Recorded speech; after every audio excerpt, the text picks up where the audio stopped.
Hello everyone, welcome to Rob's Gaming Table. I'm Rob. I'm Mel. And we're here to play Tainted Grail,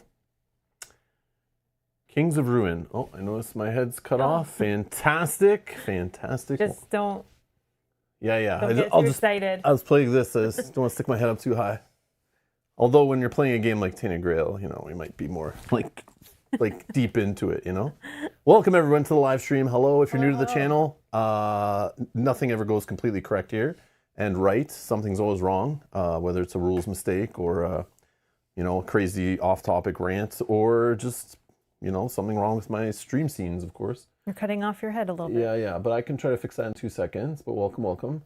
Yeah, we're going to start another campaign game. Surprise. We play a lot of these on the channel if you're new here.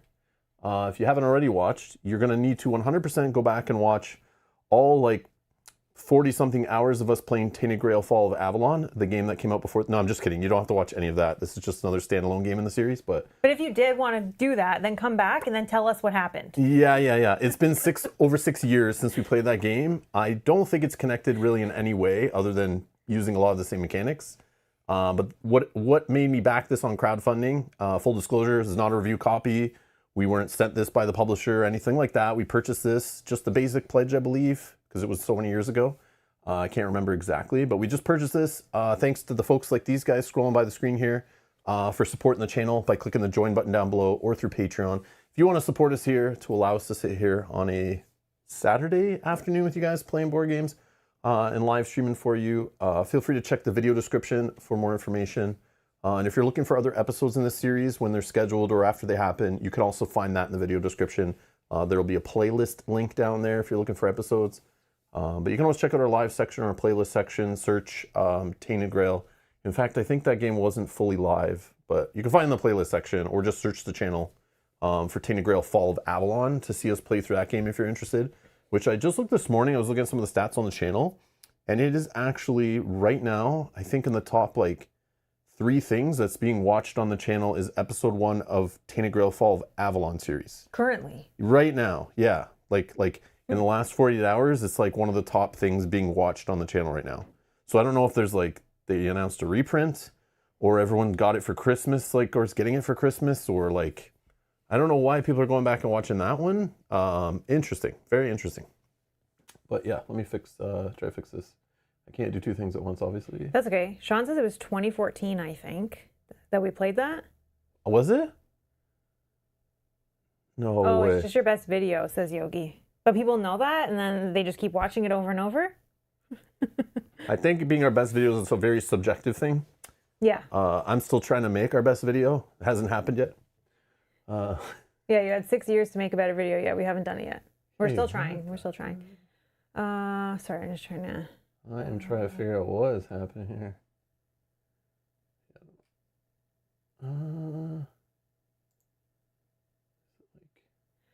6 years is quite, Snowy Dude says, 6 years is quite a while. I think the furthest back I've watched was 2 or 3 years. You guys were playing Jurassic Park thing, which Rob didn't seem to enjoy. I really enjoyed that game. I think it was fine. I think he liked it. It had issues, that's for sure. Yeah, it wasn't like amazing, but I enjoyed it. It was a fun game, yeah. Yeah, the theme carried me through that one, that's for sure.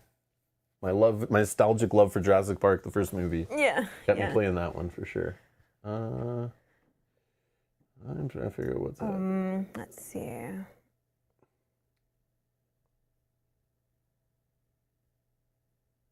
Oh, I think Varg says, I don't usually watch your playthroughs live, but this time I have to. Tainted Grail is my favorite game. Old and this new also, although I'm halfway through Kings of Ruin. Nice. Are you enjoying it so far?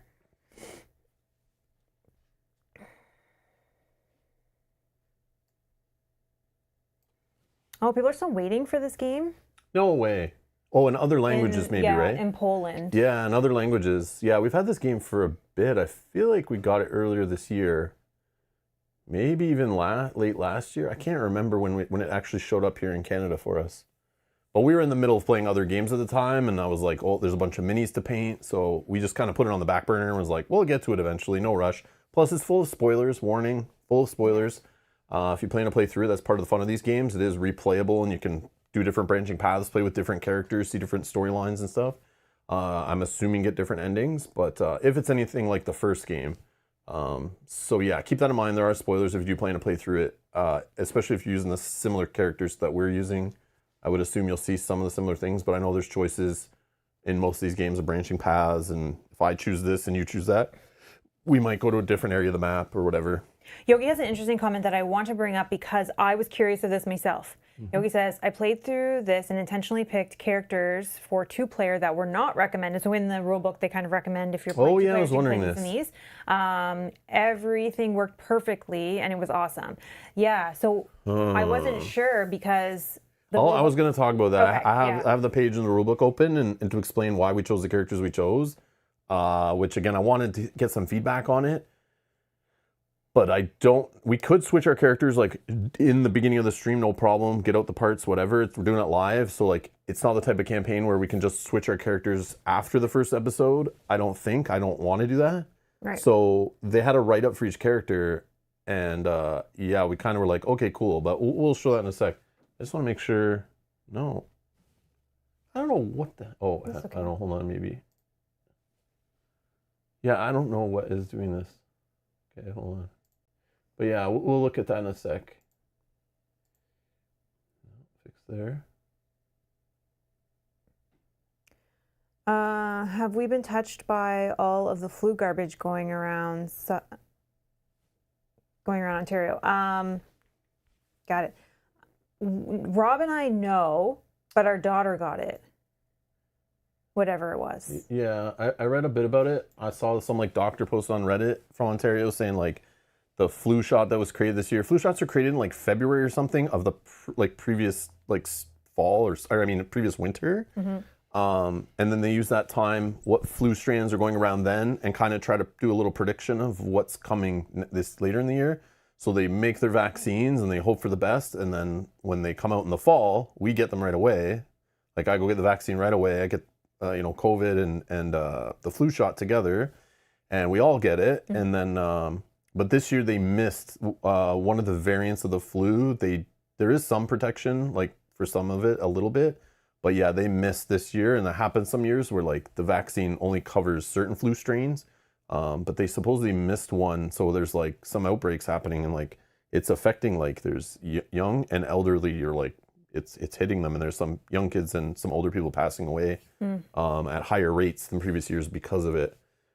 Even though if they got the flu shot, because it just doesn't protect against the one strain that's like hitting people right now. Yeah, our daughter got sick about 2 weeks ago, but we didn't get it. Yeah. Thank goodness. Yeah. So it's like she might have got like some kind of cold or flu, not that's covered, or like obviously the cold not related, but maybe. But yeah. But not yet. Knock on wood. Yeah. You may have just jinxed us though. But again, we're about to go into the holiday season where we go see family, which I hate this time of year for multiple reasons. But one of the reasons is because everyone is in this tight spaces, hacking and coughing and rubbing hands and hugging and grabbing at the same food in the same area and eating all with each other. Yuck.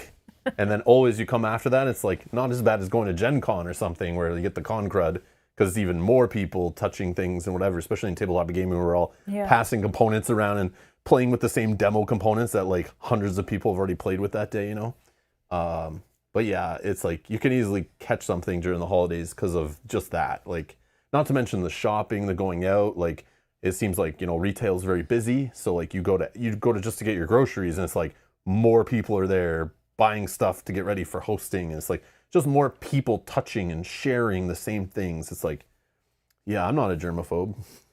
I think I am, but yeah. There's a problem taking science classes in school and like learning all about that stuff. It's like, yeah, man, it messed me up. But anyways, yeah. So yeah, talk to me in like a week when all of a sudden I'm canceling streams and I'm like, sorry guys, I can only play a stream for an hour today before I start coughing into the microphone. You're gonna need to wait a little bit. Yeah, that's gonna happen. Hopefully not. We'll see. Knock on wood. But yeah, hopefully not. But hopefully everybody else is doing well as well. All of you guys watching. No, you're not saying it right. That was a question. Yeah, no worries. Health and stuff's priority. Yeah. I was just killing time while Rob was trying to fix it, but it looks like he got it. I fixed that. Figured what it was. We're good. I figured what it was. Hopefully, it's also applies to all the screens, but we'll find Anyways, yes, so everyone. we're playing this game. If you didn't know, this is Tainted Grail Kings of Ruin 2024 release. Re-implements Tainted Grail: The Fall of Avalon according to BoardGameGeek.com. Best with 1 to 2 players, so we got that covered according to the community. 90 to 120 minutes. Bullshit. Bullshit. Oh, excuse me. Sorry. He's getting that cold that you guys were talking about. Yeah. Maybe this version is 90 to 120 minutes streamlined. But I'm sure the designers, took like how quickly the designer can play the game in the perfect environment after playing 430 times. Age 14 plus. Community thinks you can play with 12 plus. And the weight is a 3.29 out of 5. So it's not a light game by any means. And yeah. So we haven't played Tainted Grail in a while, which I was mentioning before, like over 6 years, I believe. I think I looked up one video and I was like, oh, it was in 2019. So yeah, it's been a while. Some of it when we were reading the rule book was like, okay, I kind of remember some of this stuff a little bit, but I remember the issues with rules. I remember some of the things I didn't like about the game. I remember some of the things I liked about the game. And they all started flooding back as I was reading through the rules again. Mel and I sat down 2 days ago. We played through the little intro walkthrough thing, the little solo.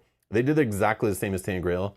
They made like some little walkthrough pamphlet thing you play through and you set up a solo character. You don't even get to play with every mechanic and component of the game. It just quickly teaches you like moving around the map, combat, diplomacy, and that's it, Like I the think. basics. Very basic, Yeah. yes. And that's all we've played. So we're coming at this just like a regular player would play it. I haven't played prototypes of this like before. Some games we get to play prototypes, or there was no like 5-session tutorial intro ease you into the game thing. I think some of the easing into the game will be here in the early game. Based on the encounter setup I see, they're putting those intro encounters on the top of the deck on purpose so we don't get just smoked. This game does have the once a character dies, the whole campaign could be over. So we might not even make it through this whole campaign, and I would be totally okay with that. And we'll just go through with it. So if one of us dies in like chapter 2 out of, I saw there's like 10 chapters according to the cards in the deck, and that just ends our campaign, that's fine with me. I'll get my value out of the game. You guys won't get to see all your tons of spoilers. It's great. We'll have tons of other campaign games to play, and that should be no issue. And we're currently playing other campaign games. That's one of the reasons I want to play this game, actually. We've been playing through Earthborn Rangers campaign currently on the channel. And I was kind of tired of playing such a depressing, dark, gross, evil, the world's ending kind of game like that. I wanted to play something more happy, light, and cheery. So I decided let's play Tainted Grail, Kings of Ruin. Because, I want to play something, more sunshine and rainbows and lollipops kind of games. So that's why we're playing this one. So hopefully that's how it's going to work out. And yeah, so we're going to play it. And if you're new here, we play campaign games on the channel. We don't always finish them, but more than not, we do. So keep that in mind. Sometimes we don't finish a game just because we get bored of it. Sometimes another shiny game is staring at us and we just rather play that. We're not generally paid by publishers. I'm never paid by publishers to play anything.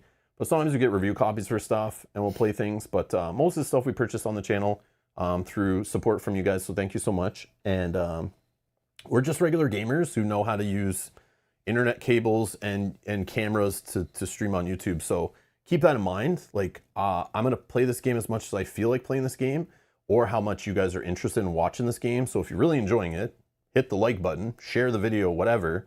And then I'll see you guys are interested and you're watching it and that kind of stuff. I'll look back. And I know not everyone watches live. That is totally fine if we have a low live viewership, but later there's, thousands of people watching it at their own convenience. I am super happy with that. I do not care when you watch this at all. I respect your time. Thank you so much for watching whatever you want. But this could be your favorite game, and I'm sorry if we don't play it all the way through. I'm sorry if I don't say 100% great things about it, because again, I was not sent this as a prototype from the publisher. I don't give a rat's ass what Awakened Realms thinks of what I think of their game.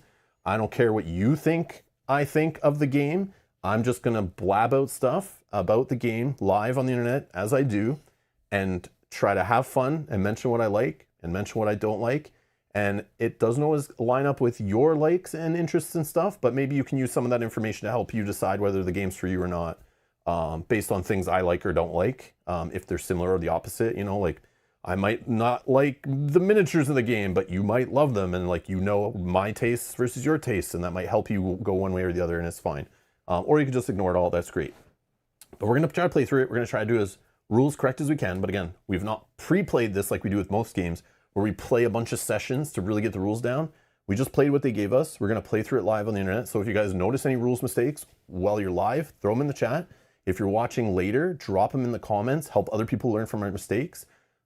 Leave timestamps if you can.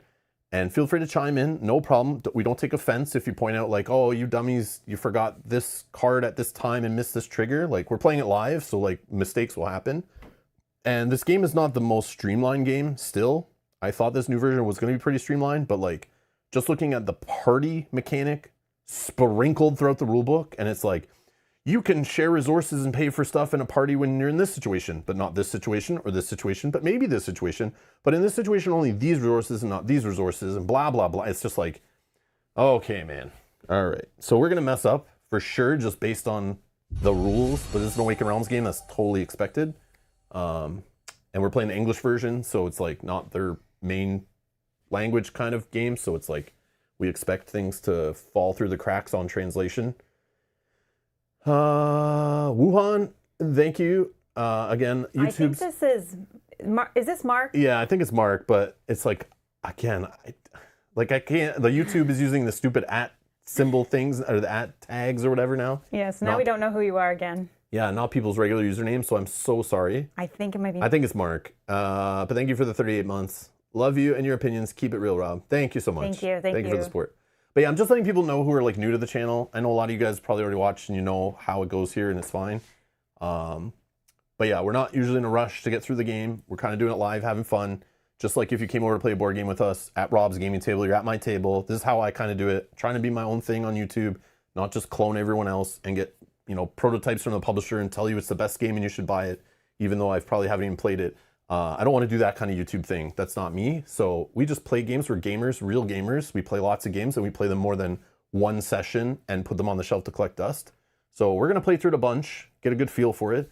And if you want to know our thoughts on it, we kind of give those as we play. Maybe at the end of episodes, sometimes we'll get in a little rant and kind of talk about the game. And maybe even if we make it to the final part of the campaign, we'll kind of sit down for a few minutes at the end, or a few hours, we'll see, and discuss the whole game all the way through and that kind of stuff. So yeah. Spoiler warning, of course. But yeah, there you go. Okay, we were right. That was Mark. Mark, thank you so much. 38 months. Thank you, thank you. Yeah, yeah. No, it didn't change your name. It's just like, yeah, YouTube introduced the whole like giving everyone an @ and like a tag or whatever you call that. I forget what you call that, like your handle, a new handle. Yeah. And there was a point where like YouTube should have emailed you about it and said, hey, we're interested in handles. We're going to randomly generate you one, or you can create one, your choice. But you're going to get one no matter what. And now it's decided, and it's done this in the past, where to use them in live chats, to use them in comments. And as a content creator, getting used to your names matched with your icons, which is fine. But then YouTube just switches it up and forces those on me. I can't remember, like some people use the same username and the same handle, which is, or close enough, and it's fine. But don't feel bad. If you like your handle to be something different, you do that, it's fine. I didn't forget you. It's just, I can't keep, I already have trouble keeping track of everybody. It's like, now I have to, everyone has two identities. It's like, yeah, YouTube, screw you, go screw yourself. Like, stop messing with me, man. Stop it. I can remember if you have a very unique, if you have a unique image. But again, those are also small, so. Yeah, Steve, that was huge sarcasm about Earthborn Rangers. Come on, man. Earthborn Rangers is like, I joke about playing Earthborn Rangers after playing Arkham Horror LCG. They're very similar, but one is completely opposite on the theme and rules and depression and like trying to frustrate the player. Yeah, Earthborn Rangers is my happy, cheery game, even though it's like still like can be a little bit, you know, there can be, it's the world is like falling apart, but it's like now coming back and it's interesting, but. Yogi, thank you for the super chat. Thank you so very much. Very generous. Very generous. Thank you so much. Spread the Christmas joy with Tainted Grail. Thank you so much, Yogi. Thank you. That's right. Perfect time to start a game like this when we're all in the holiday cheer, you know. My belief is the whole reason the holidays exist is to help with winter depression and stuff like that, and you know, trying to give everyone something happy and fun to look forward to. But So isn't it in the wrong time then? Like, I think winter depression is more like a January, I know. February. Oh, kind I of agree. thing. I'm not winter I depressed yet. agree. I know. They need to delay it a bit. Yeah. It needs to be like mid-February or something. Yeah, I agree. Or like very late, like late And January. that way we can start at the beginning of December, put up trees or get in that spirit, or music can play on the radio, whatever. Yeah. And get everyone in that cheery mood all the way till February something. And yes, I'm not talking about the religious connections. I'm talking about the general consumerism connections Yep. to the holidays. But yeah. Yogi, thank you so very much. But thank you so much, Yogi. I appreciate it. So yeah, so keep that in mind. Just letting people know who are new here. That's kind of where we're coming from. It's kind of how we do things here. Sorry, but not sorry. Okay. So yeah, let's try to figure out Tainted Grail, Kings of Ruin live on the internet. Not stressed at all. Okay. So there's all our stats for the game. That's what we're playing today. And here's our initial setup. So we played on the table a couple days ago. Like I said, we played through the tutorial little booklet. We played with Gerdwin.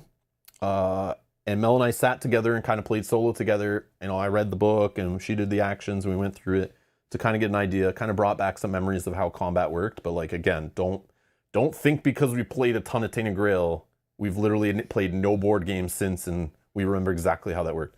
But we play lots of games in between, so keeping the rules straight. And plus we're playing lots of games right now too. Like I have like a solo campaign on hold till after the holidays. We're currently playing Earthborn Rangers, which is a completely different style of game.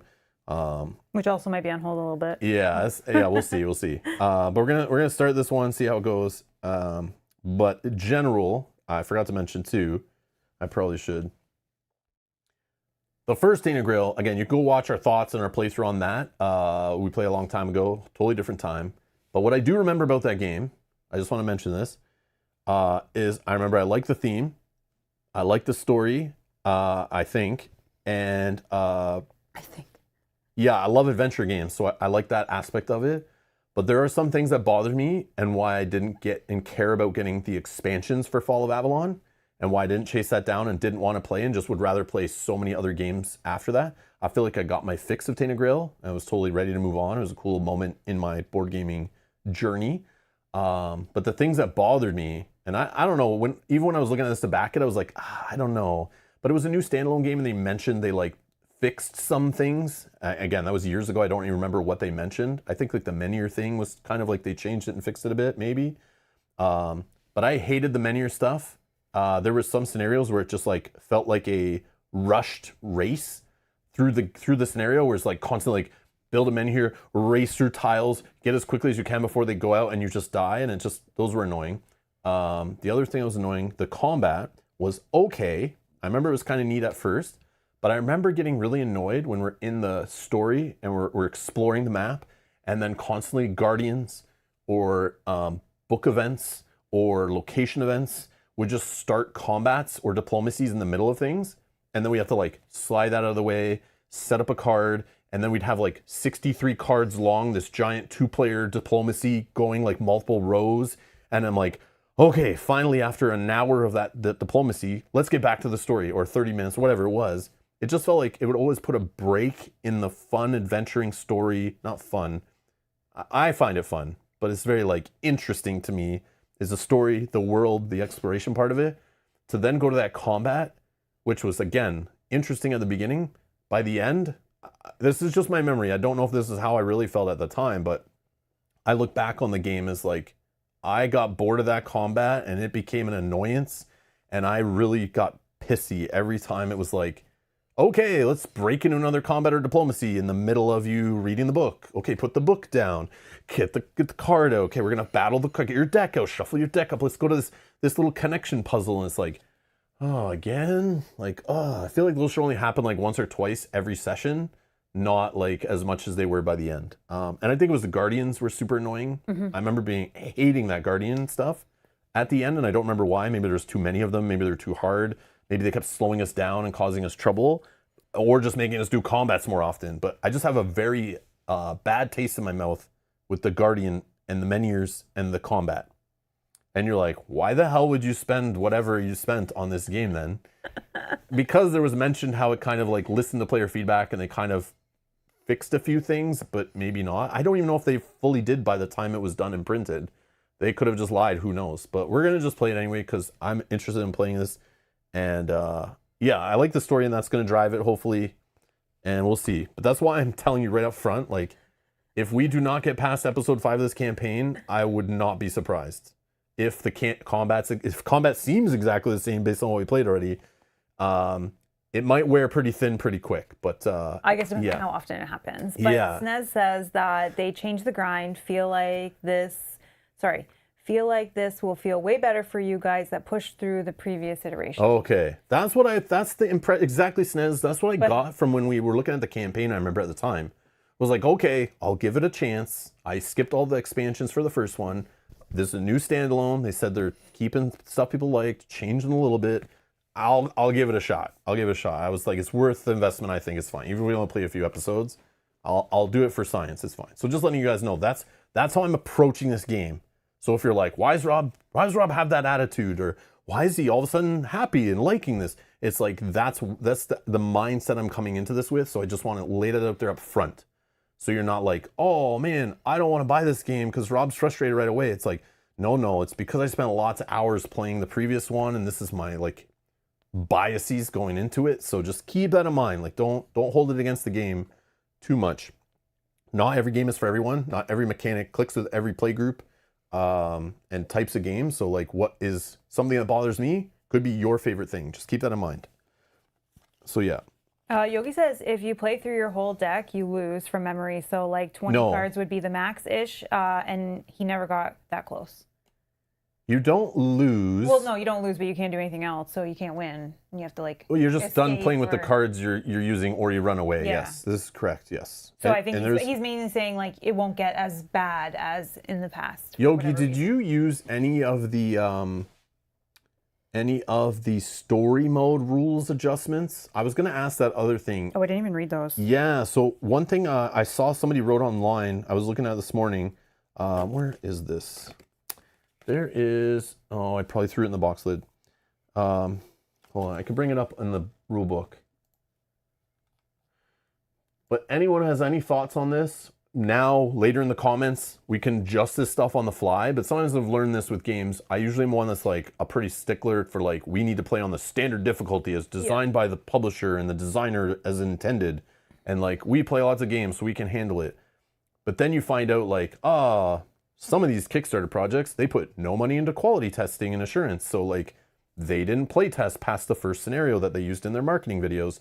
So later you get in the game and you just find out it's the Wild West, full of bugs, errata, poor playtesting, poor balance, whatever.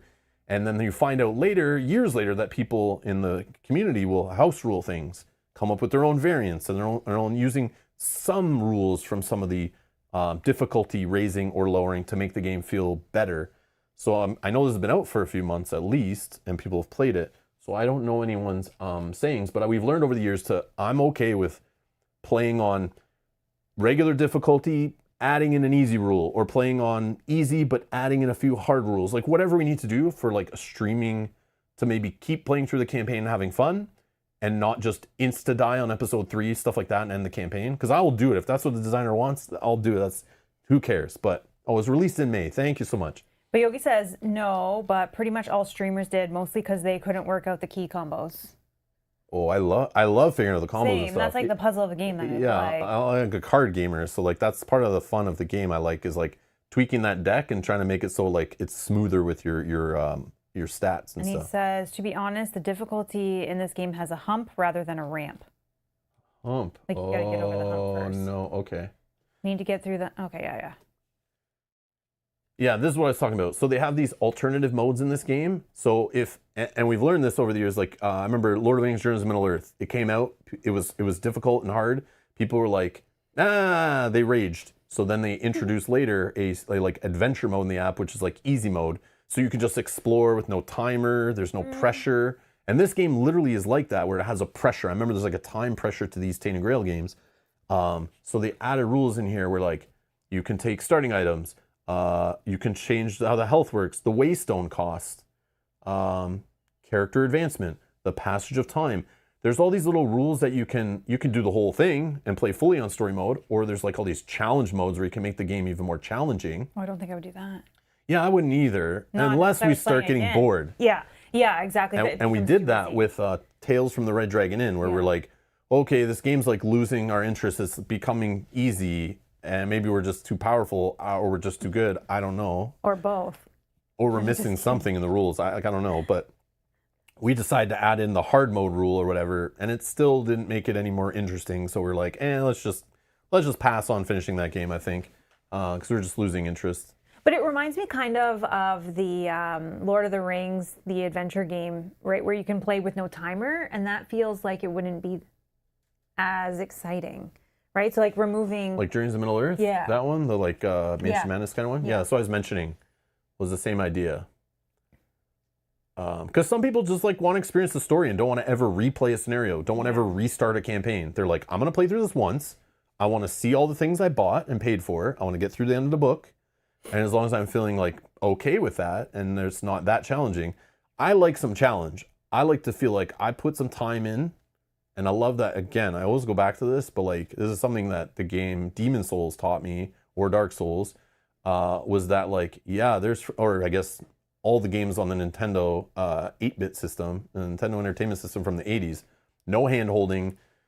You get reset. You bang your head against the wall till you figure it out. You improve or whatever, and then when you actually do complete it and win or beat a boss or figure it out, it feels so much better without any hand holding in the end. But it takes some patience. It takes some persistence, and that's not for everybody.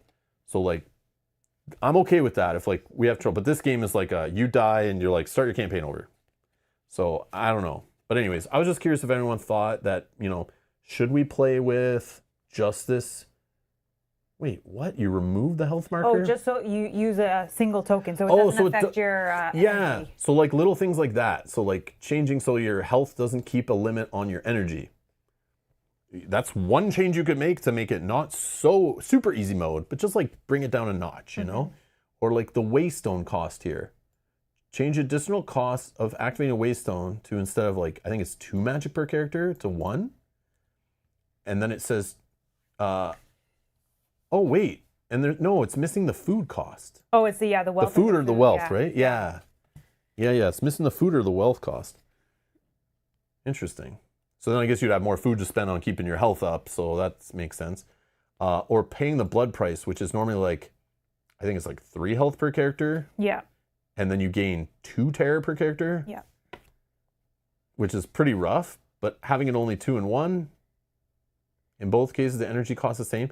Like you could make this small little adjustment, and it's like, does that make it way too easy? Well, Pontus says that we could consider using that to make it easier to roam and explore, but to be honest, I think you won't need it.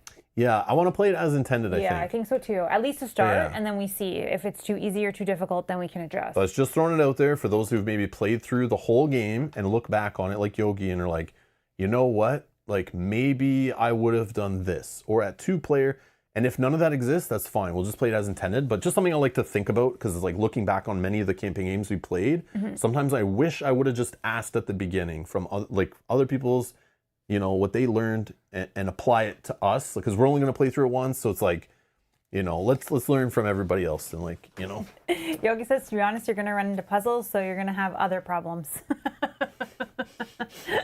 Yogi knows we're not great at puzzles. No, we're fine at puzzles. It's the pressure of the stream. If I had time to just like think and make notes and whatever, I could figure things out. We're fine with puzzles. I like doing puzzles in puzzle games. Oh, the way Yogi thinks we're good with the waystone. Okay, we're fine. Okay, just throwing it out there. You reminded me to ask as soon as you mentioned you played through. I was like, oh yeah, I want to ask about this before we get into it. So yeah, I was just curious. But yeah, we'll just play it as intended. That's fine. Oh yeah, the other thing while I'm here. Let's see here.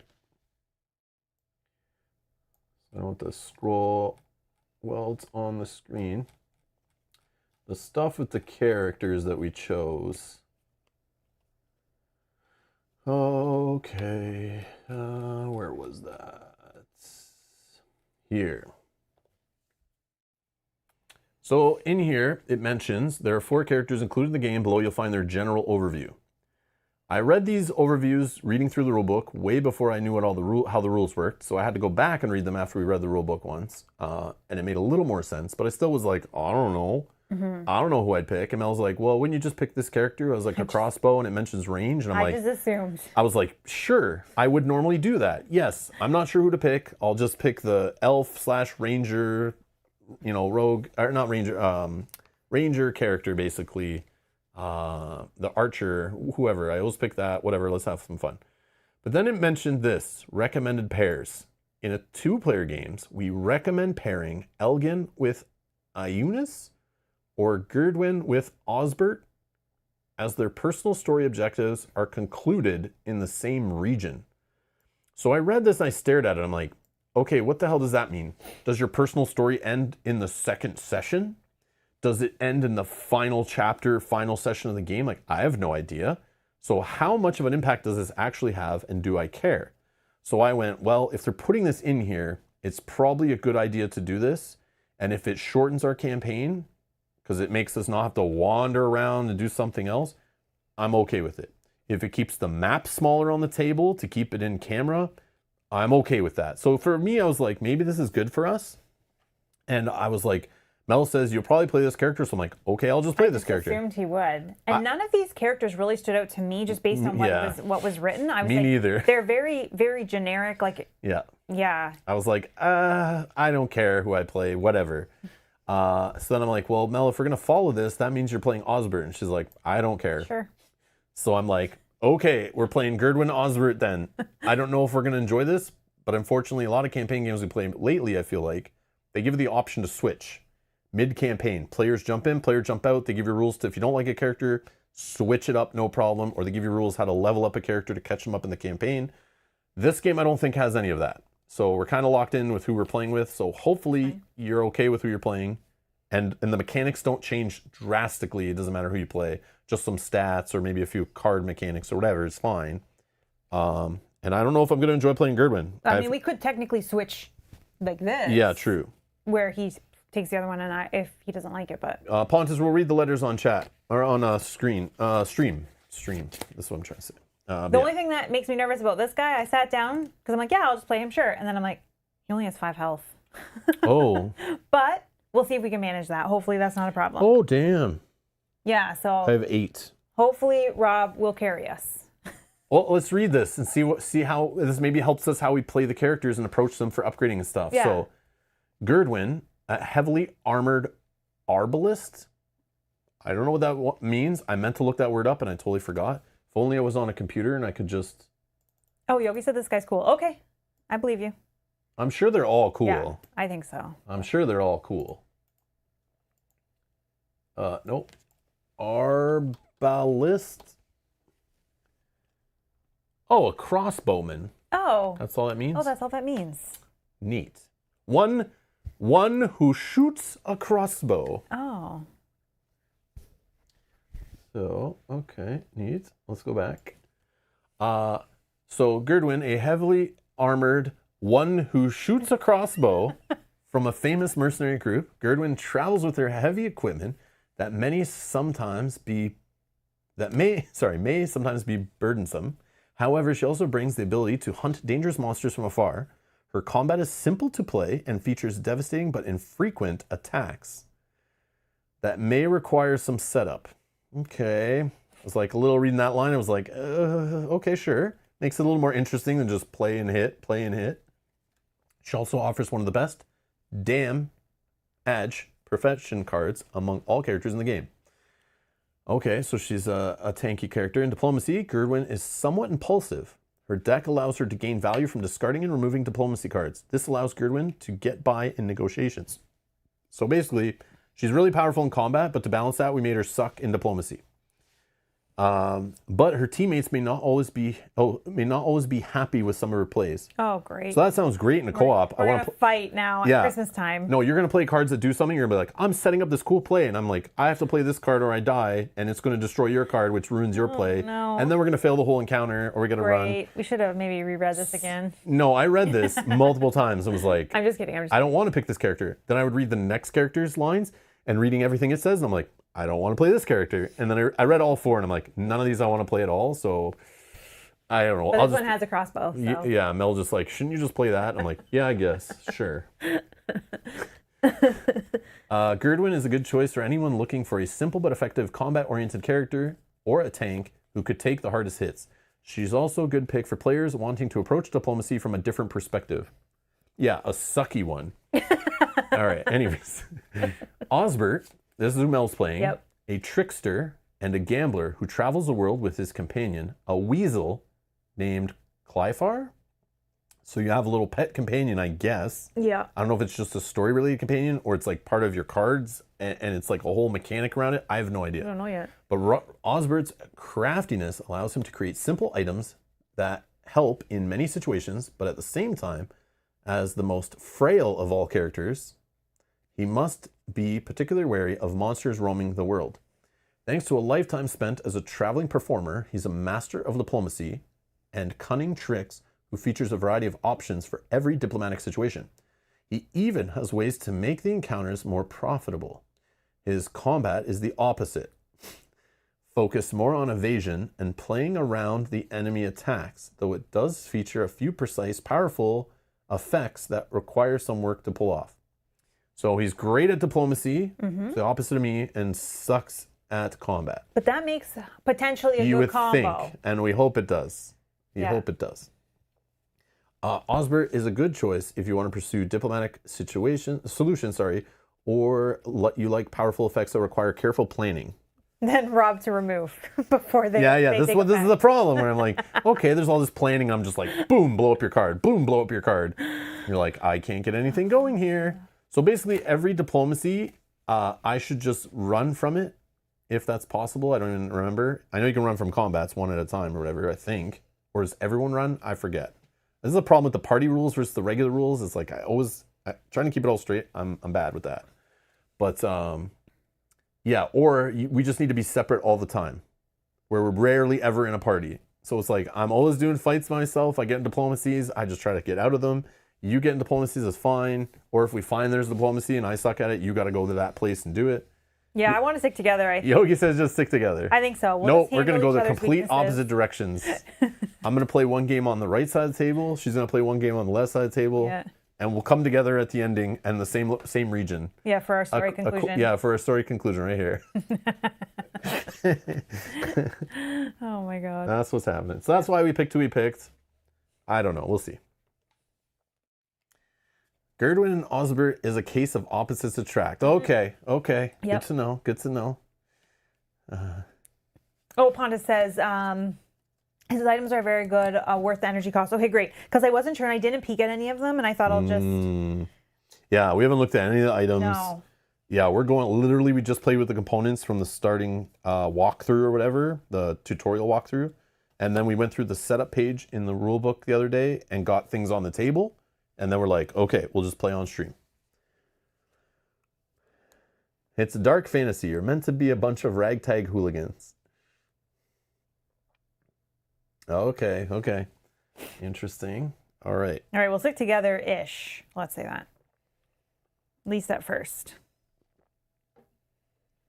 Okay. So the letters. Each character in the box comes with a letter. It's, I guess, from what I remember the previous Tainted Grail, it's kind of like to set up your like backstory. Like why you're doing what you're doing. So this is Gerdwin the Sellsword. 300 years ago, a giant fleet left the homeland seeking refuge from the plague that ravaged the old world. At his helm stood Arthur, the one true king. He led the remnants of humanity to one place he knew was safe, an island beyond the mists, revealed to him in his dreams, Avalon. But dreams are fickle things. Arthur did not know the island already had its masters. He did not know about the weirdness that shrouded Avalon, the primal power of change capable of warping human minds and bodies. As his fleet approached the island, heavy storms broke it apart. Most ships landed on the eastern coast, together with Arthur, his court, Merlin, and most of the Round Table. A new Camelot was founded there. Wars were lost and won, and many heroes arose. This is not your part of the story. Your ancestors were the unlucky few who crash-landed in the west on a remote part of Avalon, cut off from the king by clouds of weirdness, high mountain ranges, and the enemy capital Tuathane. Yet your people survived, clinging to strips of desolate land and forging their small tribal kingdoms. In years that followed, 3 great heroes were born out of the struggles. One by one they traveled east, hoping to find the one true king. Their journey transformed them, imbuing them with powers not intended for mortals. One by one, they failed to find Arthur. One by one, they returned to your lands, drowning them in chaos, and earned themselves a new name, the Kings of Ruin. The sparse network of waystones, ancient mileposts that repulsed weirdness and allowed safe travels, suffered in their wake. Many stones were shattered, others drowned in mist too deep for anyone to find and activate them again. And this brings us to you. A battle-born daughter of a sellsword regiment, your mother, a camp kitchen wench, bore you in the midst of a siege. She could not afford to leave her life in a traveling warband, and she had no one else to care for you. Yet she was adamant you should not grow into one of the cooks, provisioners, or prostitutes who follow the regiment. Instead, you were taught to shoot and fight from an early age by some of the deadliest fighters in Avalon. It took a lot of sweat and blood for you to gain a place among the camp guards, armed defenders who protected the tents and wagons while the army was away. Then you proved yourself in a real battle when a rival warband tried to pillage your camp.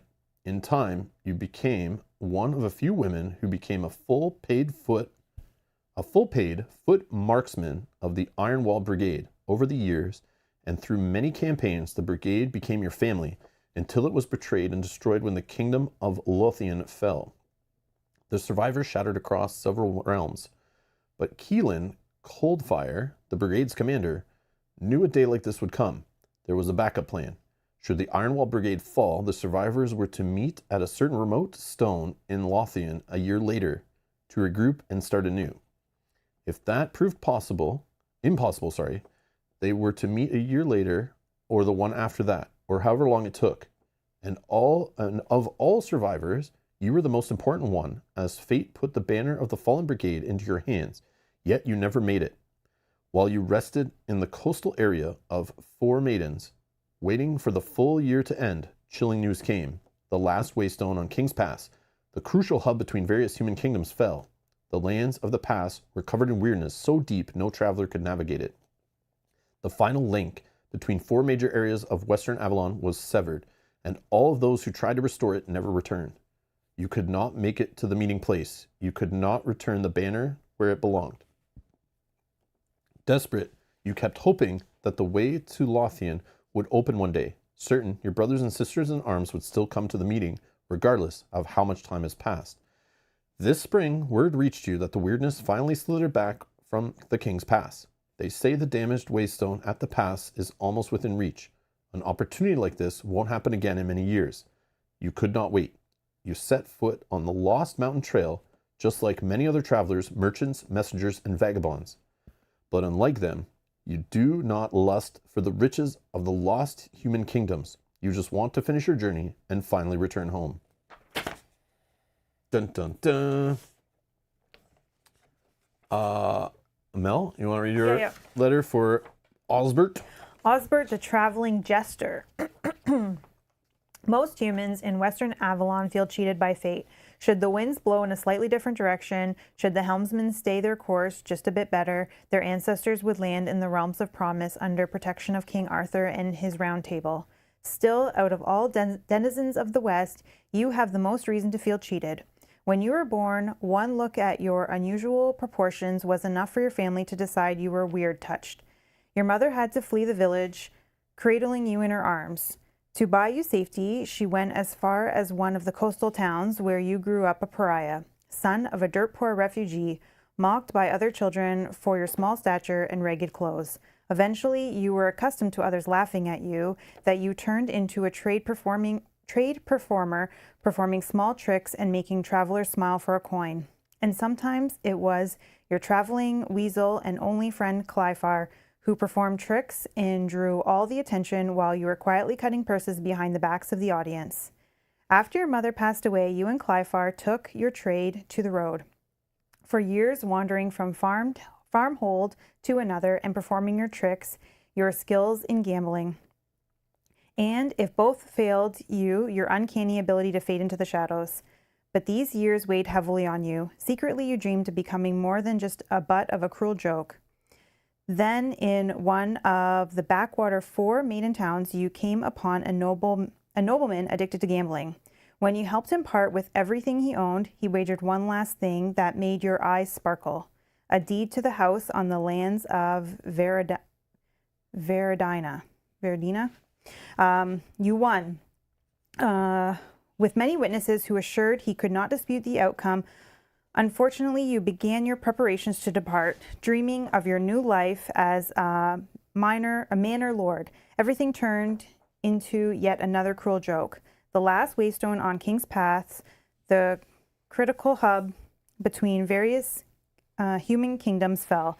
The land of the past were covered by weirdness so deep the travelers could not navigate it. Despite this, you tried to reach Veradina twice, though through 2 different land routes.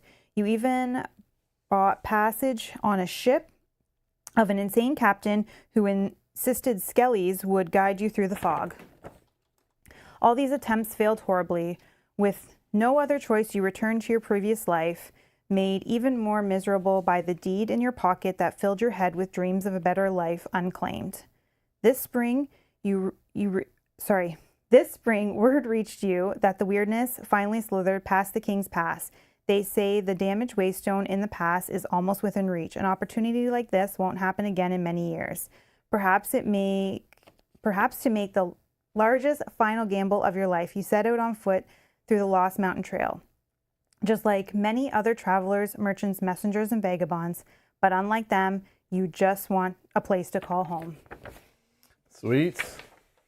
So you know more about the loot and the stealing. Yeah. Maybe I should play that character. As Mark's mentioning, I like Mark update his handle to Mark C. Lurker. Says my character doesn't suit Raw if they don't lust for riches. This is correct. And We probably could have traded, but yeah, it's all good. Sonia also just turned on the stream, says hi from the past to the future us. So watch at 2 speed and hopefully catch up. Oh, you could probably catch up. There's not much going on. Yeah. Yeah, we haven't started. Maybe, but she can't hear us until she gets here. Oh, that's true. So I'd have to type, say we're just like. No, it's all good.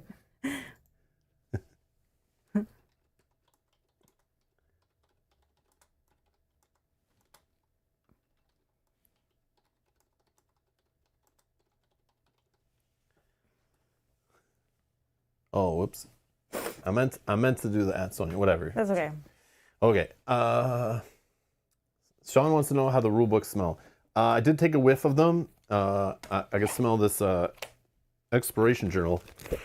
Oh yeah, it all smells great. I don't know if you want. I love this. I love the smell of these. It's subtle though in this one. Yeah. Well, I don't know the You rule think? book. Yeah, I like the smell of the Awakened Realm stuff. Definitely nice. But yeah, it's very similar to the other stuff. If you've ever whiffed an Awakened Realms game, just out of curiosity. But yeah, they gave us these maps with the letters to kind of help, I guess, give you a general idea of where things kind of are happening. So when it's mentioning like Veridania, whatever, this is the Veridin tribes. That's not the word it was saying though. Oh, whatever. Yeah. Venedina? I don't know. Yeah, so then the tribes Oh, of I there guess. would be called the Venedarian, whatever tribes. Oh yeah. And then Tuathane was in my little story, mentioned this place. The kingdom of Lothian is there. Oh, and the King's Pass. King's that's what Pass, they where keep it's talking starting, about. I guess. Oh, so we're starting right in the center. Yeah. The 4 Maidens.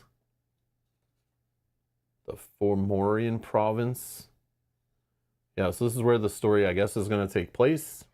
It's all in this kind of area, and like there's some unknown kind of stuff going on. Well, kind of cool. It's like on a different type of paper. It's kind of neat. But they did this in the first one, I'm pretty sure, the similar stuff. We need a top 10 best smelling games. Yeah, but I won't remember them all. I don't remember. And the problem is smelling all those games over the years has rotted my brain and memory, so I can't even remember all the games I smell. This is the problem with doing drugs. I mean smelling books. Yeah. It's the problem with doing drugs. I mean smelling rule books. I mean what? I mean, he licks them too, so. No, I don't. This never happened. Shh. You're going to scare away all of our new viewers. Shh. All right, anyways. They're like, yeah, this guy's cracked out. Let's get out of here. Okay. So yes. I don't know. I'm not gonna really teach the game. I don't know. Couldn't find like an official rules video, but yeah, you'll see kind of how the game works as we play it. So it's like, well, let's get into it. Okay, 1 second. Where's my mouse?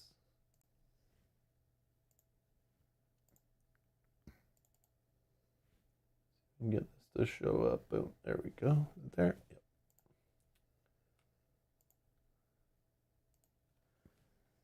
But yeah, you'll get to see. We'll be following this along with you guys when we get to combats or diplomacies, which are similar but different.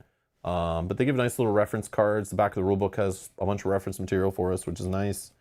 The flow of the game in general is just this loop of a start of day phase, and then during the day, in however order we want, which I like, we kind of just spend our energy and resources to do as many actions as we want. And the actions are listed on here. We can explore. Exploring is like reading through the storybook, exploring a specific place you're at, travel to different places across the map. Similar to Seventh Continent, where you kind of explore cards on a table and the world expands that way. If you've ever seen that game, we played through that on the channel. You can activate waystones, which are a way to basically flip. There's like a fog of war mechanic. It's that weirdness stuff they just mentioned in the story, where cards can be on the weirdness side, or if you build a waystone in the corner, it can like clear away the fog of war and show you the real location. And then you can get access to things there and don't get hurt for staying there. So it's like, basically we're playing a battle royale with like poison gas closing in kind of idea. And like you clear that fog of war away, and if you're there, it hurts you if it's there kind of idea. And then you can challenge a guardian, which are like monsters that roam the world. There's like little standees for those guys if they show up.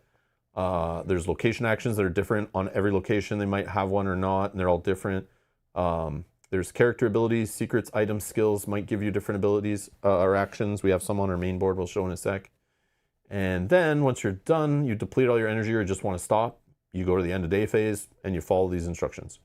And it's just that loop over and over again as you work your way through main quests, side quests, basically story events, quests and stuff, until you hit a point you want to stop and save, which from what I remember was always like basically a chapter was like a session. But the rulebook says you can save whenever you want, but it's recommended, I think, to save at the end of a chapter. So that's kind of, we're going to try to play through the first chapter today is the plan. So that's where we're going to kind of do it. So you just keep going through this loop until you reach that point. And that's basically the game. It's like not that crazy, but there's just lots of weird rules and things. But it does make it feel different than some other games. So it's its own thing. What was the thing I mentioned? Oh yeah, our character abilities. So my character here, oh yeah, this is multiple boards. So of course we got the cool dual layer cardboard here. But Gerdwin, actually I can do this and hold it up as high. She got this little hunt ability, costs 1 energy. I can challenge a combat guardian in your or a connected location, and I gain like 2 hits against the guardian basically at the start of the encounter.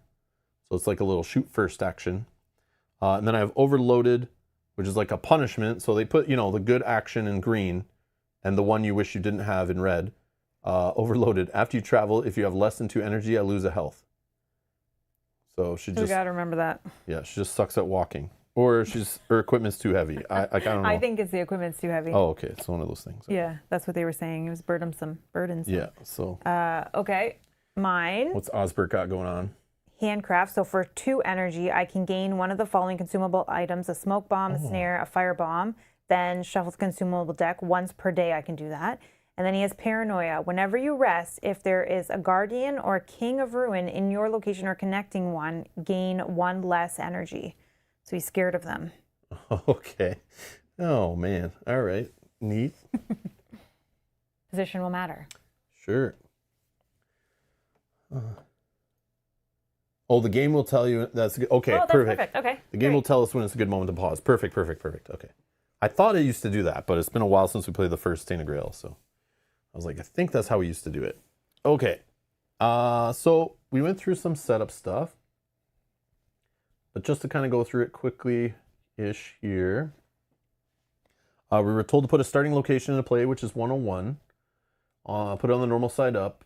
Then we were told to add 102, but keep it on the weirdness side. We prepared the secret and item decks. I mean, the secret deck is just off to the side in a little, it's not very great.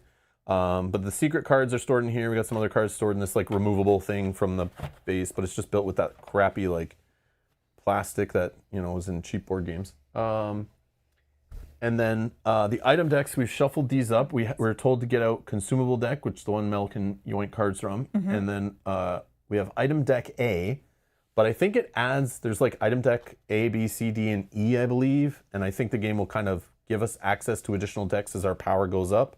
So we'll get more decks of items, I guess, or some will go away. I'm not sure, but we'll see how that goes. And then we got a status sheet going, which is on a clipboard. This is how we track our statuses that we've achieved, which will allow us to read certain entries. They told us to use the same sheet we did for the walkthrough, so we were having a couple of statuses, but I bet they don't matter. But we supposedly made some choices that they said might affect our campaign, I think. Yeah. So yeah, we did that together. I let Mel make the choice. So we blame her. And then encounter cards. So I grabbed this. The encounter cards. So I told us to shuffle them up and then put the baby's first encounter on the top, which we already did a couple of these from the tutorial, but we told to put them on the top, so we'll do that so you guys can see that. And I think they're encounters that are meant to just win, so we don't lose the whole campaign on the first combat or diplomacy or whatever. And then it says we got our markers and our dice and trays, we're good. And then set up the first chapter. So at the beginning of a chapter, and I think this is the same, there's this like setup card with a front. So we prepared an event deck, and this is the deck we'll work through. Very much reminds me of like playing Arkham Horror LCG and working through the, the two decks or whatever. You're just trying to get to the end of the little session.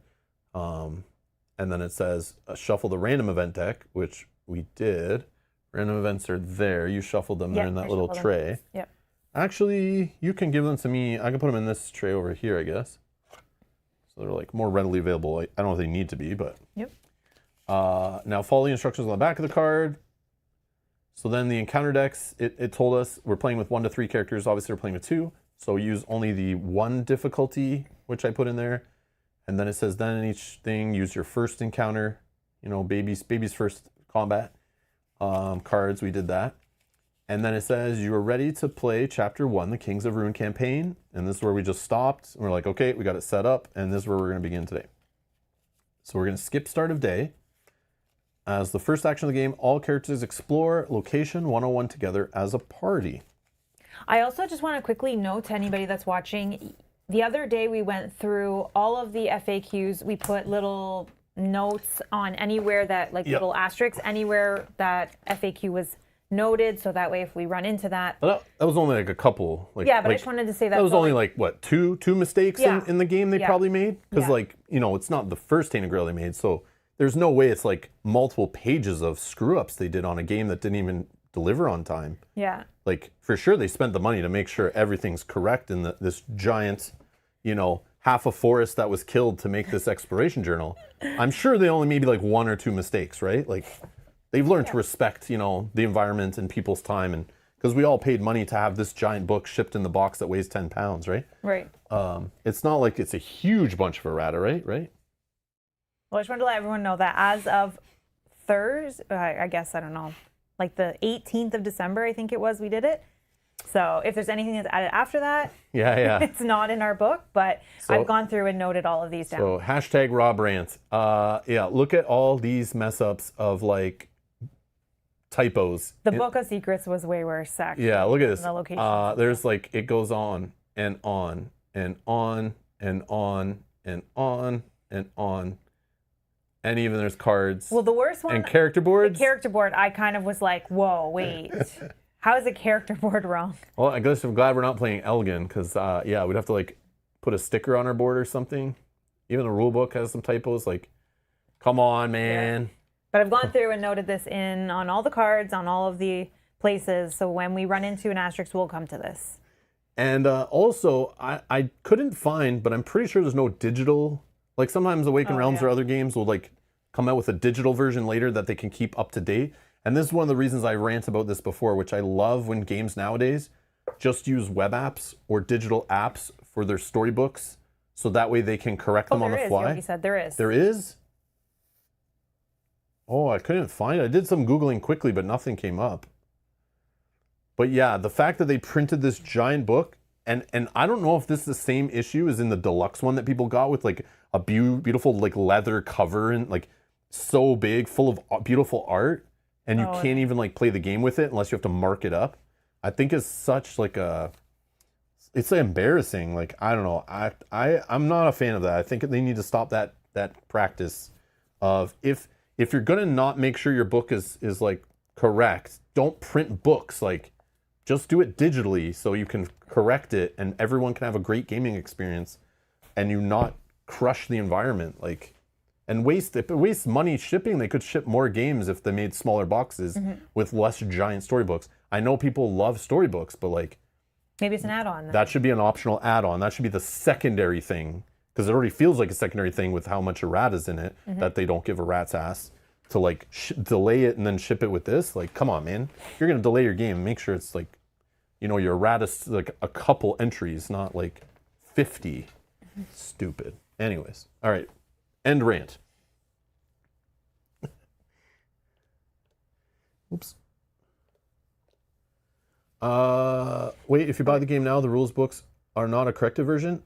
The rule book I found online on their website is still the same one with it's only one section in the rule book. It's not like that an bad. Example. Yeah, it's like an example that's wrong, but not the worst thing. Yeah.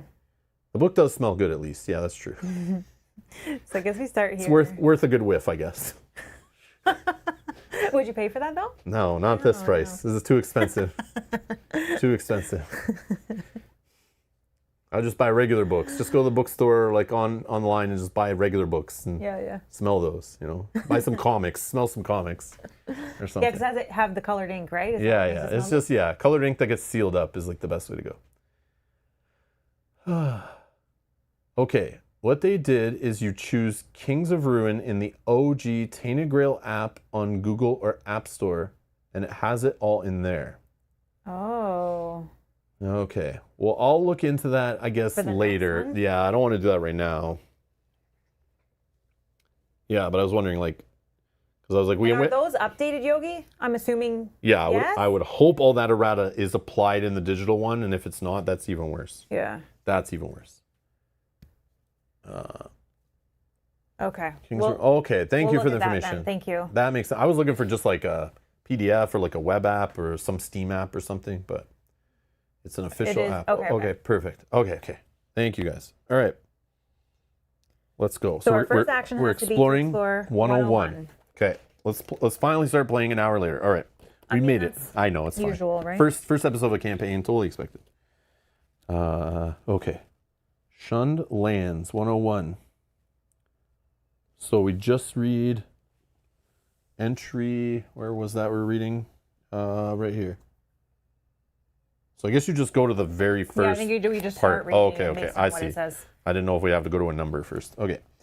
Shunned Lands. If you don't have the Hints Part 1 status. No, because we only have. You need to keep that thing readily available. It comes up a lot. I guess, yeah. No, we only have the Left Behind status 1 and 2. Okay. Go to verse 19. Otherwise, read on. Once fertile farmland, now a dreary waste, punctuated by wooden carcasses of abandoned windmills. As you watch their frayed blades slice the gray sky into pieces, movement flutters in the corner of your eye. You feel something watching you from between the structures. Hold on. We have to. Oh, if we don't have. Yeah, we don't have. Already, I'm messing up. That's okay. Okay, if we don't have the Part 1 status, go to verse 19. Okay, sorry. That's okay. My bad. Here we go. If there is only one character in play, go to verse 20. No. Otherwise, read on. Now I read on? Yes. Okay. None of you are strangers to the trials of Avalon. After all, you've already journeyed this network of wild footpaths, waystones, and poorly kept dirt roads. Yet 10 years spent in the safety and comfort of bustling coastal towns made you forget. Worse yet, it made you soft. The trail lays this bare in a painful way. Your legs tire quickly, making you progress slower than you had hoped. The cold of a night spent without a campfire, to avoid drawing attention of the brigands who watch the trails like hawks, bites harder than you have imagined. After days of hardships, you finally meet another traveler heading in the same direction, as your heart jumps with hope. But as you approach and hail them, they turn toward you, revealing a teeth-rimmed hole that stretches from their limp jaw to their belly. Thin arms, too long and with far too many elbows, extend in your direction. Then, as you flee in panic, a thunderstorm catches you on the stony highland, soaked to the bone, chased by strange wails that seem to come from everywhere at once. You all take shelter in the only hideout visible under an old, crooked dolmen, its stone roof and 2 walls protecting you from elements and prying eyes. There you meet one another, travelers bound by the same fear and pains. As you wait for the storm to pass, you discover you are also heading in the same direction, north toward the mountains of central Avalon and the King's Pass.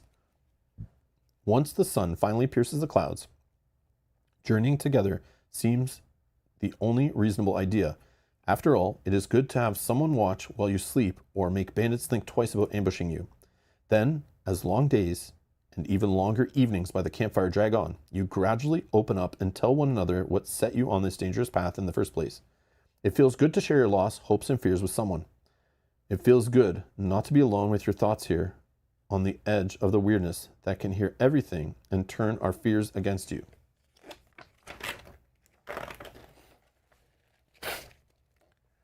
When you reach the northern edge of the Four Maidens, you know one another well and are determined to head together at least as far as the King's Pass, which now seems almost in your grasp. If there are 4 characters in play, go to verse 21. Otherwise, go to verse 17. Okay.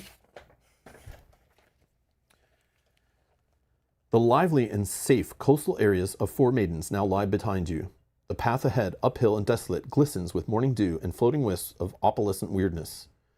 It's been a while since you've seen this capricious, ever-changing fog with your own eyes. The waystone, nestled in high grass just off the trail, looks almost spent. You walk toward it and expect it with interest. Every waystone has its keeper in civilized lands, a feudal lord, a local town, or a brotherhood sworn to protect it. But here, so close to the pure weirdness that still covers most of Avalon, these landmarks are often snuffed out by the powers that dwell in the fog. There are also mentions of those who drain their power on purpose, though you can't comprehend how vile one would have to become to stoop this low. It's been a while since you've reactivated any stones, and it does require some effort and proper offerings. But you know you will never reach the King's Pass without their guiding light. As your hands carefully touch the surface, the stone comes back to life. Strands of weirdness in the air immediately slithering away like snakes from a flaming torch. You're lucky. This stone was not yet fully exhausted, and waking it up was easy. The others that lie ahead will require more effort. Tutorial. If the location you're in has at least one revealed waystone mark in any of its corners, it means you may perform and activate a waystone action while in the location. The waystone in your location just became active. Place a waystone model so that it covers the marked top right corner of location 101. The most important functions of waystone is to push back the mists of weirdness from neighboring locations, allowing you to explore them and safely travel through them.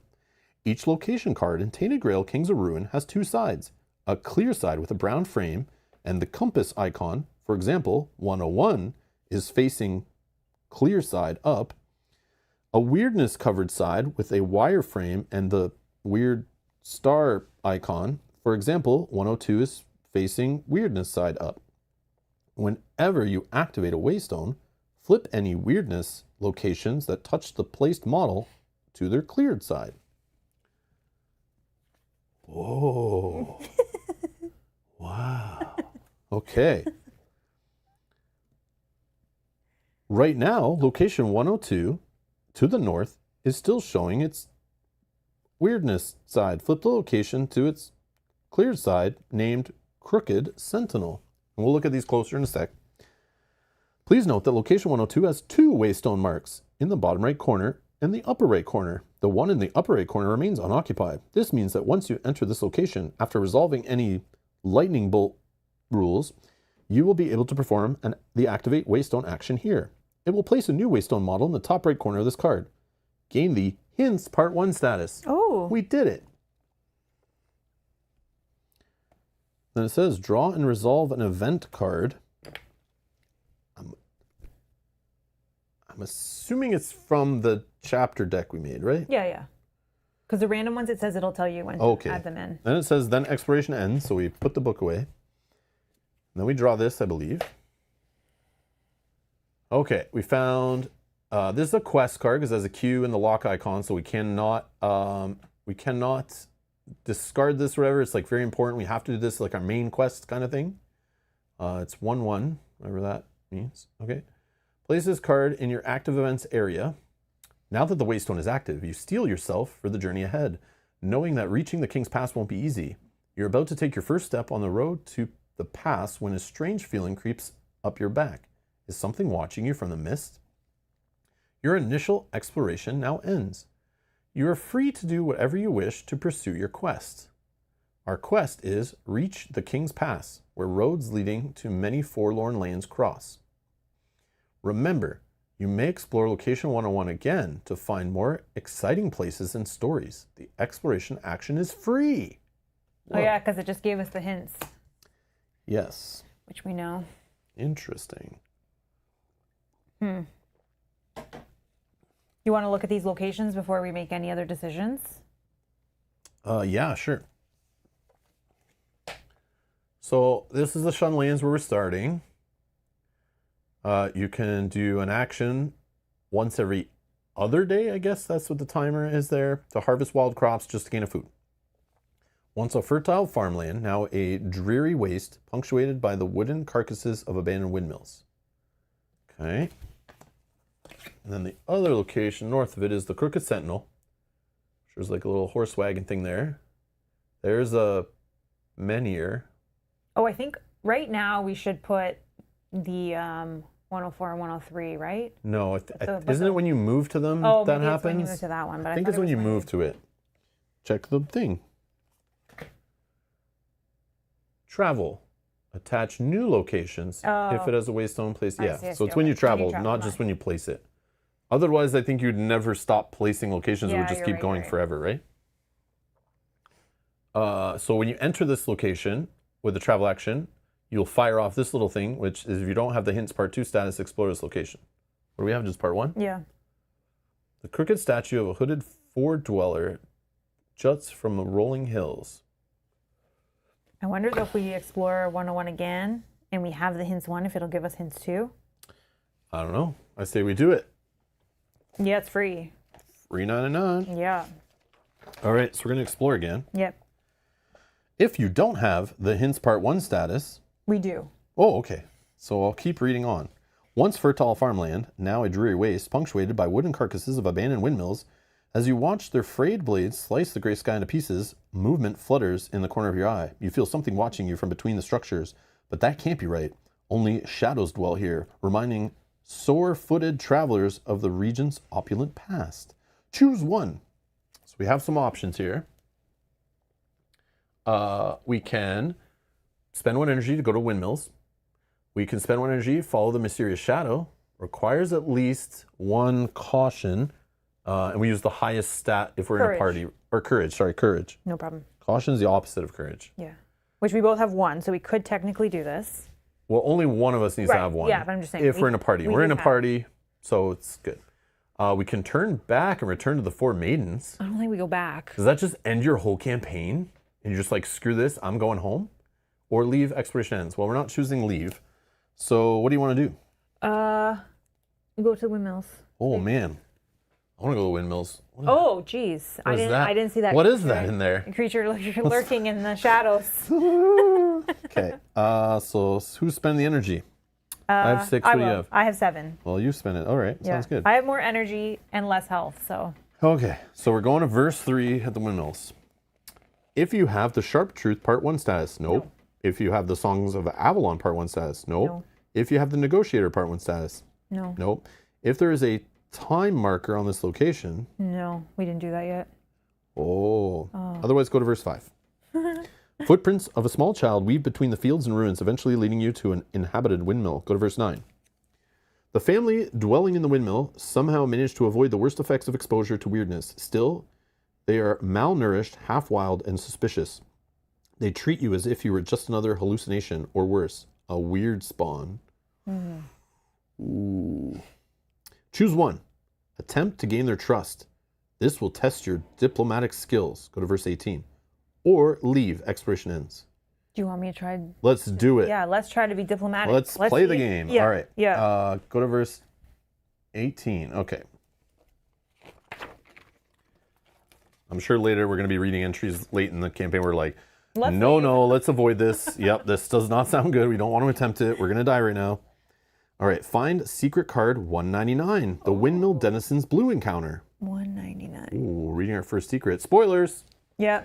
No, it's all spoilers. The whole game's spoilers. 199.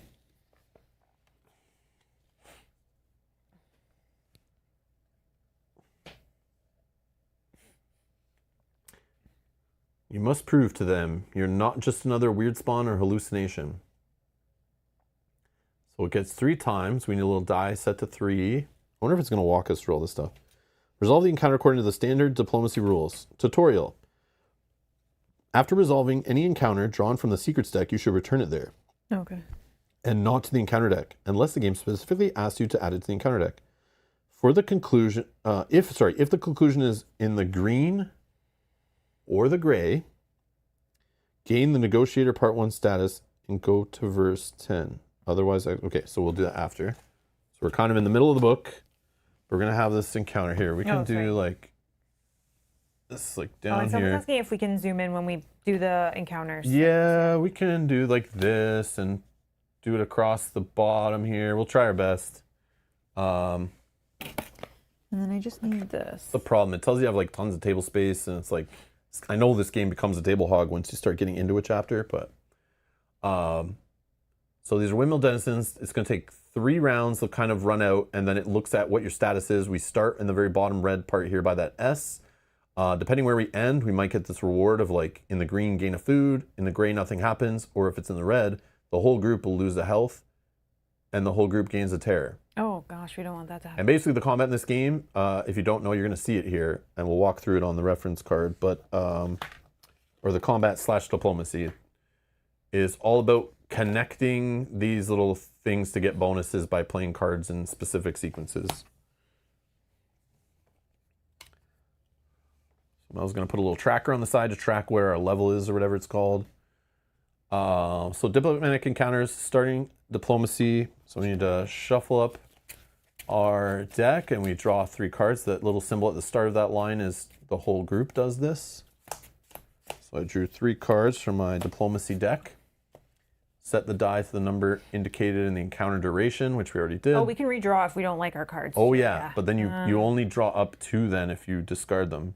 So if you discard these, you draw 2 new cards and then you shuffle. If you don't like that, you discard those, you draw 1 only, and that's as far as you can mulligan. But it's like losing a card. No, I think I'm gonna. I just don't care. I'll play with what I have. Okay. This might be important later though. Yeah. Please, yeah, especially if you have a combo where you're like, I need a specific 1 or 2 cards to start my whole chain. Like, I'm gonna dig aggressively for it. Okay. Place universal marker on the starting slot. Oh, the affinity track, that's what's called. Check the enemy traits, there are none. Pick the active character. So we just choose one of us to take a turn, then the other one takes a turn, and then we do the enemy response, then we check readiness, then we end a turn, and then we wrap around. We keep going until we reach the conclusion by running out of the duration. Oh, Pontus was cheating. So Pontus, you have to restart your whole campaign again. Sorry, man. The whole thing doesn't matter. Tear up your status sheet. You have to start over. Yeah, the mulligan in this is pretty punishing, but it makes sense because like it's very sequence based, right? So if you're able to make the sequence less random, you definitely kind of break the game. Okay, so cards that we play have these little connectors on the left and or right side, or in the middle, I guess, to cover up abilities. So there's these ones that are like passive, so they have like an ability that's always showing because the cards will connect on the far right, but some of them have the connections here, so it will cover this part up. Okay, do you want me to be active? I don't know. Sure, whatever, man. Okay. I think This is like my first time seeing these cards. I know I have haven't no read idea. any of my cards either, but So we're basically trying to look for like this symbol or get this symbol to fire off as much as possible, because this will move the token up the track to get it to that green. But this one you could even move it past the green to the gray, so we want to like play around. oh, you can. Do you have any doubles in any of this? I don't think so, eh? And then if this little symbol's on your card and you get it activated, if you activated it with a connection that uses this or this, which are empathy or spirituality, it'll go up. And then when the enemy goes, they're definitely going to move it down one, and then we lose a duration. So we can also try to add duration. We don't have to use that little thing if you don't want to use the cube. Well, I'll use it for this one and see how it. Because I think they made it thicker, so it's like loose, because Yeah. it's meant to be working on a sleeved card. Oh yeah. Okay. Let's So try it like could this. just be annoying because we don't sleeve all the Actually, cards. Yeah. Is it easier to see that one? Yeah. Who cares? Just was gonna say, I didn't know if it's easier to see red or purple. Okay.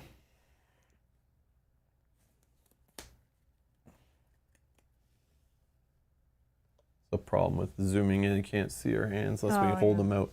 Here, try that. Let's see. Yeah, just hold them out. I'm also looking at my abilities that I have. So Or maybe I'd change it. these are better later, I think.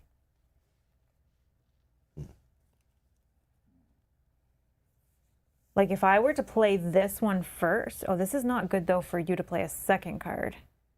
Oh, I could play. Oh, then that would cover it. You want me to sleeve the whole secrets deck, Derek? Get out of here. I'm not sleeving encounters and stuff that we see like once or twice. Never. I think the storage works all with sleeve cards, but I don't want to try and find out. I'll just sleeve our decks that we shuffle a lot and handle. This is what I'm holding. Oh, this is good actually. Is it a one times? Yeah. So you want me to go first? Charged on this card, pay charge. Yeah, because you don't Okay. have any things Done. here, right? Yeah, I don't have double empathy. So this connection doesn't do anything cool for us. Do you have double empathy? No, you have double caution. Yeah, which doesn't really help for this. Oh yeah, it So I doesn't. have to have it on my own card. So I'll just play this card then. It connects here, so it goes up one Oh, yeah, I don't because have the one times one arrow up. And then then we when it place- places this, it'll put 2 charges on the card, which are just generic tokens. And then I could pay, we can, any of us can do this as it's exposed, is pay a charge to destroy the last card in the sequence. So I guess I have probably cards that matter and want to be destroyed, I assume, but, oh yeah, like this. Oh. Like this one. Yeah. Now, I can't play another card unless I have the, I don't know what this symbol is. It's like the Shazam. freak. Shazam, I think it's officially referred as the Shazam icon, to be able to play more than one card on your turn. If you don't play a card on your turn at all, you have to take an attack of opportunity or something, which, In this one, there is not one. yeah, I think it's supposed to be printed on there, right? Yeah. Oh, so they're being really gentle to us, I think. Yeah. Let me see that card. Sorry, that card that had. So if this card's destroyed, I get to bring the arrow up one. That would actually bring it up one for the connection on. Oh, you don't have spirituality. Never mind. Nope. Never mind. And you don't have double. Okay. Nope. I only have one I caution. think this is still good. This will get us Like up to I gray. think, like if you notice here, like these are combat stats and like or combat attributes or whatever, and these are diplomatic attributes. If you notice, I only have 1 red cube out of like 6 slots. So like this just shows me this character kind of sucks at diplomacy to start. And Mel is like the opposite. Like she has like tons of cubes on this side and like nothing on the opposite side. So that kind of gives you an idea. So you but I want me to jam this yeah. down? Yeah. And it does work. And then we'll discard it. It does work because it's not a 0 times here. I noticed there are cards in this, and I don't know if that's normal. Yeah, like I have. Yeah. Like Mel has these 0 times, and if she had that, that card was there, or I played a card like that, I know I can't attach this here and get this because it would be 0, so it like cancels this out. So we have to watch for that. So I will just put this here. I can play it. This key doesn't matter because I don't have 2 spirituality, or empathy, sorry. I don't have 1 spirituality. This is not connected to a magic thing, so I can't pay magic to do it. This just allows me to play it, and that's it. But I can right now do this to destroy this to make that go up. Yeah. Or I just leave this here for you because you want to use the 2 times for some reason. No, I don't need the 2 times. So then I'll just pay a charge and blow this up to my discard pile so that arrow goes, the little token on the affinity track goes up. Yep. Now, oh, funny, you can do it again. I could play this. That middle one is cautious. Oh, you would get one. Oh, no, you wouldn't. But the problem... What is that connected to? I can pay 1 wealth. I do have 1 wealth, but like I don't think care. we need. I don't think we need. So you don't need to play that? yeah, if I do play this, because I have 1 in this stat, I can... No. Like it does nothing. So there's no point in playing this. No. There you go. There's my answer. Okay, so then now the enemy will go, and his ability is to lose. He moves the card, or moves the token down the infinity track. Yeah. And then reduces the timer by 1. There we go. Okay. And then... I just want to make sure. So I did character activation. Enemy okay. Now I go to enemy response. We just did that. Then I check readiness as each party member activated. No. So we go back up to here, and then you go. Okay. Let's do...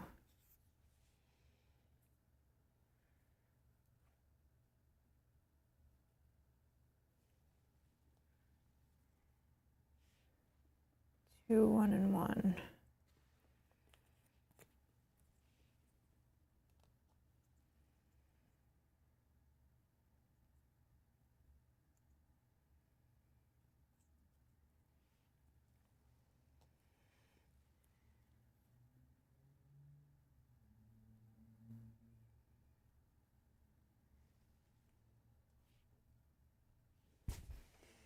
Okay, based on my cards, I need 2 empathy, I think, but that's fine. We're going to play this card.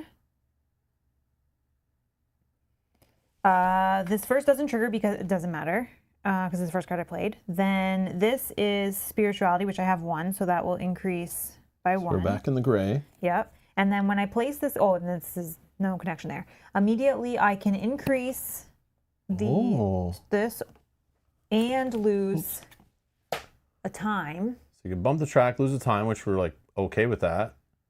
But as long as we get to the green, the enemy will end it. Yeah, then the enemy will end it. So, or unless you can get it up once more, I can. Or you can just draw a card and we slow it down and gain a time. Yeah, I want to do that one, I think.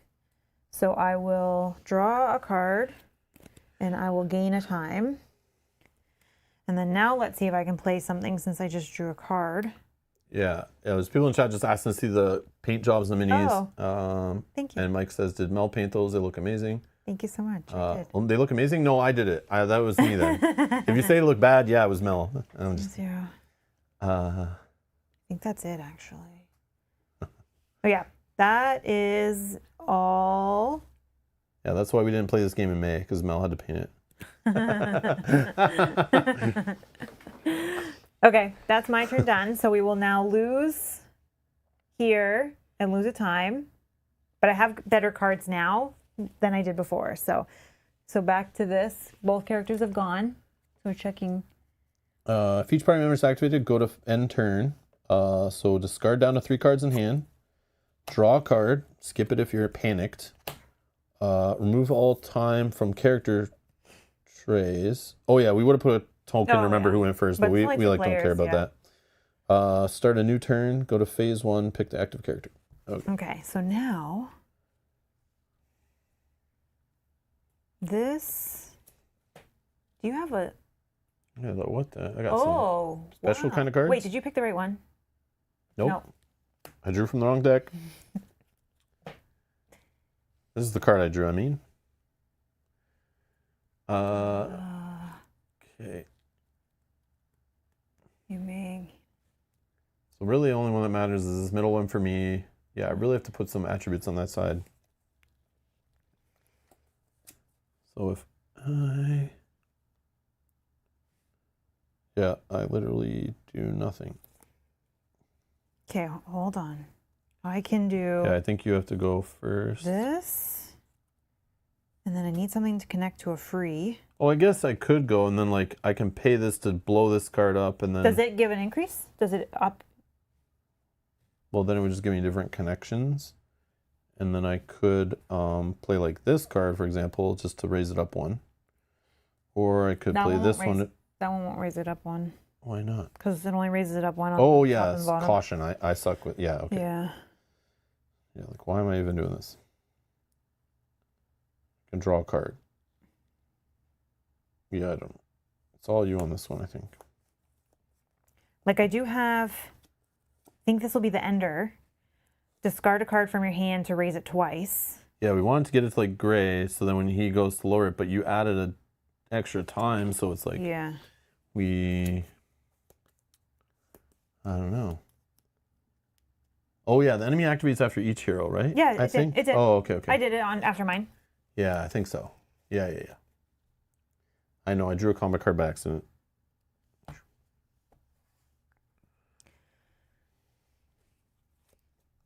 I could just do this card. It will ignore the enemy going. Oh, sorry. You gotta hold it into the shot. Oh, It's sorry, like, sorry. You can't see what you're talking about. His Oh, you can ignore his response? Yeah, and then after the enemy, this card goes away, so it's back to that. Oh, then it's like never ending. It'll increase it by 1. Okay, Then the enemy won't go to decrease it. sure. Because I just want to get to this one being my last card that I played. Do it. Play whatever. You do whatever. But Say whatever. that will increase. I mean, I don't even have to play any cards. There's no punishment for that, right? No, because the enemy won't go. No, the enemy will go for you. Won't go for you. Yeah, Oh yeah, but then he won't go because that's showing, right? If I don't play a card. yeah, and then it'll be back to my turn. But then I don't have anything that connects, so I'd have to play. Yeah, I can drop the time if I gain a terror. This into this, I think. So see, I can lose the time that you added if we want to like, you're gonna play that card, lock in a good number, and then we just like end it. Oh, you. Sorry. Oh, maybe you do have to play a card in diplomacy. But unless Rob went first, then I 'cause then forget. what would be the card that you would play? You said. Play one or more diplomacy cards from your hand. Additional. Oh, okay. So you do have to play one. Yeah, so then maybe It's Rob goes combat that you first. don't, and then it has like the attack of opportunity, right? Oh, that's why it doesn't have that. If you play this, actually, that's not bad because then I can play. Sure. The, So you want me to go? yeah. Okay, I'm going in. All right, I'm gonna play this one, and it does nothing except for I may gain a terror, sure, and then we can lose this down to 1. No, then we can't. Don't do that. I know that's why I'm like. I So. didn't know that was the only card you could play. You can play anything, even if it doesn't. Oh, I see. Yeah, because it's the first card you play. Oh, I see. You just want me to play a card. Yeah. So I can play this one, Yeah, that's good. That's good. and it does nothing but I may pay a wealth to raise that by 1. That's up to you. But Do I need to? he's gonna lower it back down. Then on that one, I'll be able to Jeez. raise it. Should I pay a wealth? How much do I care? I don't care. I'm not paying a 1. wealth. Done. Enemy goes. Okay, so he lowers this, and we lose a time. Yep. Okay. Now, how many can I raise it on my turn here? 1 time. So I think I play this one first, because then this can connect into that. And then, where's that other one that this one? Oh, this needs to be last. Okay. Sorry. This one is first. I'm just like planning out my turn. It's not real yet. That'll raise that once. Then I play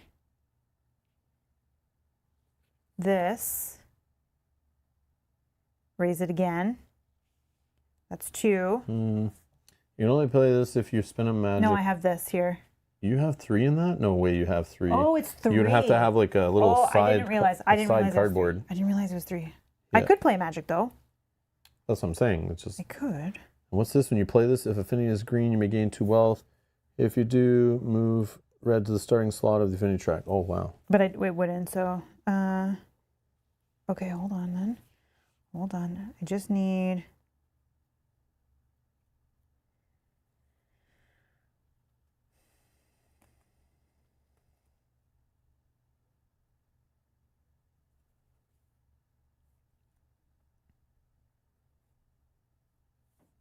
Or I just do this. Oh, that's so annoying.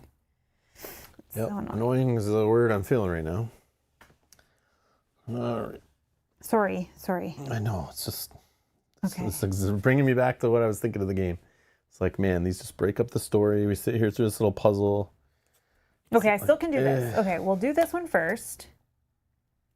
That increases it by 1. Okay. Okay. Place the top card of your deck at the end of the sequence and resolve it. Okay. So resolve it from top to bottom first. So this doesn't do anything. This doesn't do anything. Okay. Well, this happens. Roll a die. Hey, Mike, thank you. Thank you so much. Very nice. Thank you for generosity. Much appreciated. Oh, man. Okay, so roll a die. So on that, when the enemy goes, we'll lose another one, right? Because it's enemy symbol. So Yeah. after you connect a card to this card, if you gained at least 2 bonuses. So do you have 2 in this? No, you don't have 2 in that. And this did nothing. So no, you get 0. Okay, that's fine. Then, All gambling, I see. yep. But then I can play. Oh, it screwed me. It screwed me. Hold on. I got to play other things so that I can. Nope, that one doesn't work either.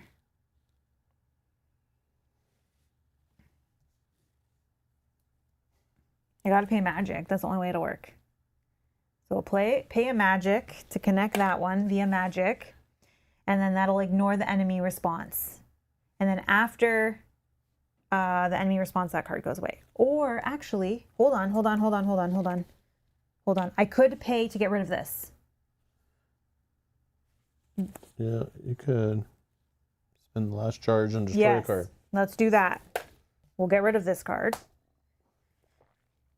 Then I can play this. Okay, and I have the 2 connectors.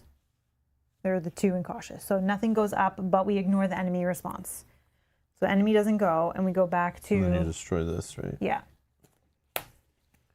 Okay, then we go back to our end of turn.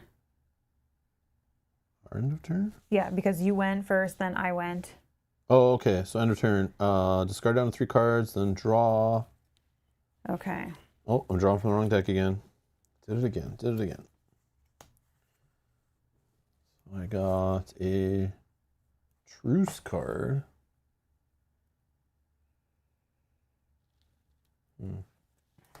Okay, so we just need to get it up a couple. Okay. Yep. So this one I want to end with. Maybe we just end with that. So I can do. I can do like that. That will raise it 1, 2, 1. Or I do.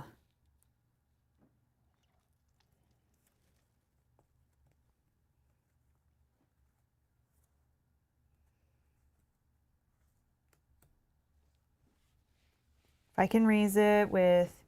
Okay, I think I can go first, and we can at least Go get it nuts. enough that we won't lose. I think. Sure. So we'll play this one, which actually, it doesn't do anything. Yep. I feel as I was going to start off, our decks just suck. And like, or we suck with them, or like, we just don't have all the attributes to make them cool. But yeah, like, I just think we should just make this finish. Okay. And we can play this. I don't think it's going anywhere. Connecting here. Right away, I can discard a card. Oh, lower? So you drop this down, No, draw a card. I'm doing the or. Discard a card from my hand to raise it twice. 1, 2. Okay. Okay. So now if we let the enemy go, we'll lose 1. And then the And time's then over. time's Okay, over. finally it's So over. we're in the, Thank you. We're in the gray. Sorry. So nothing We made happens. it. All right. So nothing happens. It's Yeah. over. Okay, I'm going to go back to the book. If the conclusion is green or gray, gain the negotiator part 1 status. Go to verse 10.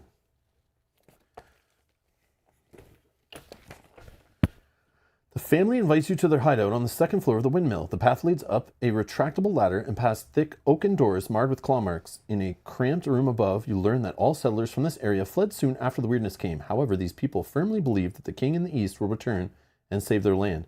And so they wait, harvesting wild crops whenever someone lights the nearby waystone. If you're playing Elgin, no. Otherwise, go to verse 11. While you're wrestling with your thoughts, the woman keeps talking. You learn the weirdness and ramshackle dwelling is now the least of her worries. Every couple of months, a strange group of men in robes travels down the old path to King's Pass that leads west from the Crooked Sentinel. They were here just a fortnight ago, and ever since this visit, the woman's second daughter, 14-year-old fair-haired Aliza, blessed with the voice of an angel, has not been seen. New lead. A young girl from the windmills was supposedly taken by a strange-looking band that traveled the old path west of the Crooked Sentinel. Exploration ends. All right. So this goes away. Oh, this goes back. And then these are Oh, yeah. they? And the names are at the top. Oh, okay. And then, yeah, we can just shuffle these every time we start a Yeah. new thing, so we don't have to shuffle at the end. Doesn't matter. Because we might change the decks anyway. Okay. So, yeah, we got a lead. Okay. What do we want to do? Who's going? Did that as a party. I'll do this action here. Sure. To spend 2 time So or 2 energy. Put a little token on the card. 2 energy. Put that there to gain 1 food because I only Okay. have 1 food. Yeah. Okay. And then you want to move as a party? Sure. So We it still both got to costs. spend energy. Yeah. We move here. There's an instant, If you don't have hints part 2 status, explore this location. which we don't. We have hints part 1. Okay. I'm sure hints 2 is we get by doing this, so it doesn't make us do it every time. Which is location 1. Oh, sorry. 102. 102. Crooked Sentinel. If you don't have the hints part 2 status, go to verse 10. We don't.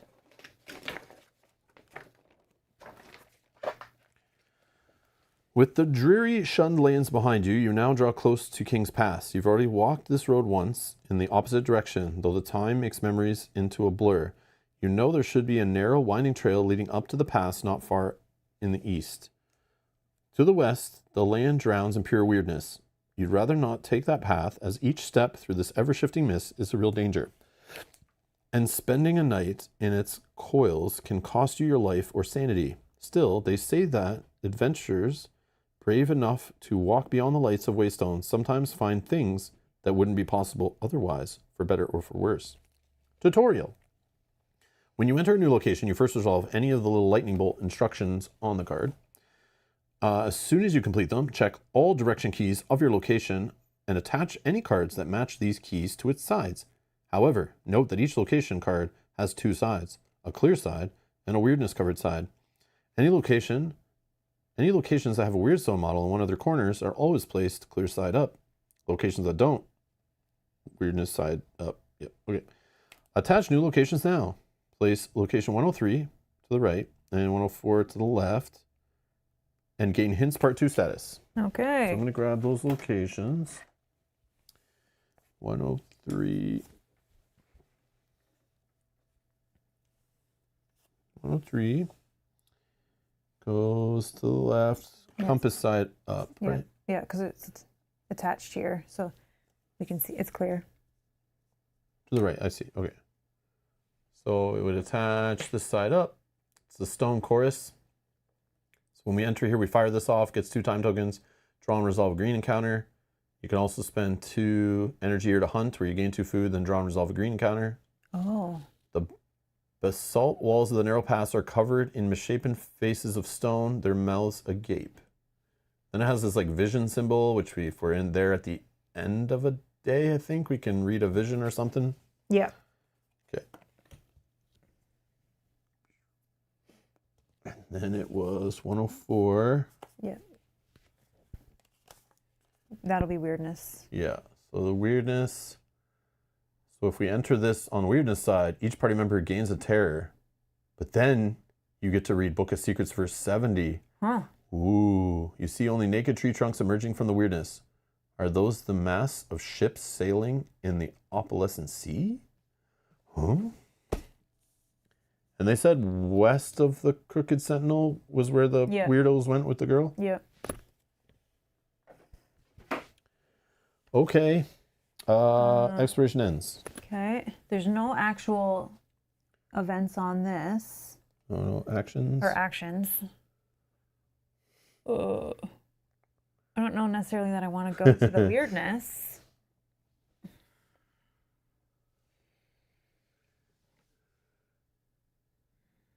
I kind of do. You want to go to the weirdness? I could just myself, as long as you don't end your day there. You could. All right, I'll just go. Okay, you're going to go by yourself? Yep. I'm Okay. just spending 1. I'll go there. And I gain a terror. Yeah. And then Book of Secret verse 70. Hopefully this is whatever this good. means. I must know. I guess this is the game going to be teaching us like, don't go there. You will die. Don't do this ever again, but we'll let it go. We'll let it slide this time. Oh, sorry. No. You're doing that first. Never mind. Excuse me. Sorry. Yeah, it has to happen. Yep. So, BOS. I see. Okay. BOS 70. Tutorial. Remember, after resolving the little lightning effect, you should always check the direction keys of the location card to see whether new locations are revealed. After you finish this exploration, be sure to reveal a new location. If you have the Secret Messages Part 1 status, No. or at least 1 spirituality, nope. Oh, I should have. Go to verse 85. Otherwise, go to verse 84. If there are no time markers on this location, draw and resolve a purple encounter. Regardless of the result, place a time marker on this location. Exploration ends. Oh, no. Yeah, they're really teaching me not to do this. Rob's in trouble. Oh, but it's just our first purple. It's fine. And then before. I think this... I'm still in here doing this encounter. So we'll put 107 after your purple encounter's done. So let's do a purple encounter. Oh, it's combat. This is good for you. Or better. Is it combat? How do you know? Just because it's using the red cubes and damage. Oh, I see these symbols too, right? Aggression and stuff. Okay. So, let's look at this. First combat. Growing Moth. 5 health it has, kind of, basically. At the end of the counter, remove the card from the game. And then, if I only have done it 1 to 2 or 0 to 2 damage, it'll hit me back for 1. 3 to 4, I gain some terror. If I don't play a card on the turn, it'll do unpreventable damage. I get to draw a card, and then it destroys the last card. And if I destroy it, I get a magic. Oh. Glowing Moth. So I guess this is me in the picture, and this is what I'm fighting. Okay, great. Good luck. Yeah, so I'll shuffle up my combat deck of crappy cards, but I'm supposed to be good at combat, but we'll see. I guess I'll shuffle a bit better. Gave you a good start, though. Like every Yeah, one I on know. everything. Okay. And then this is like the little damage pool tracker. You can just put some red cubes on the table, like the good old days. Okay, so let's see what I got here. I got a silver bolt. I'm assuming this is like some kind of cards works with those or something. I don't know. I don't see any yet, but maybe maybe like a weapon will like enhance these or something. Yeah, I don't have any of those symbols. A weapon item or something. Okay, silver bolt. I hope I don't need a certain item to be able to even play these cards. Because they're like bolt related, right? Do I need a crossbow to use them maybe? How would I know? Icon glossary? No, I don't see that symbol. I think there's a section in the rulebook. It's like the candles from the other girl or guy. Oh, bolts. 23. I don't remember reading about bolts. Yeah. Oh, we can ignore it? Okay, I wasn't sure. Some cards have special subtype presented by a candle symbol or a bolt symbol located under the card's name. On its own, it does no effect, but some cards and skills refer to them. Okay, perfect. So maybe they buff them or something. Okay. Let's see here. I think.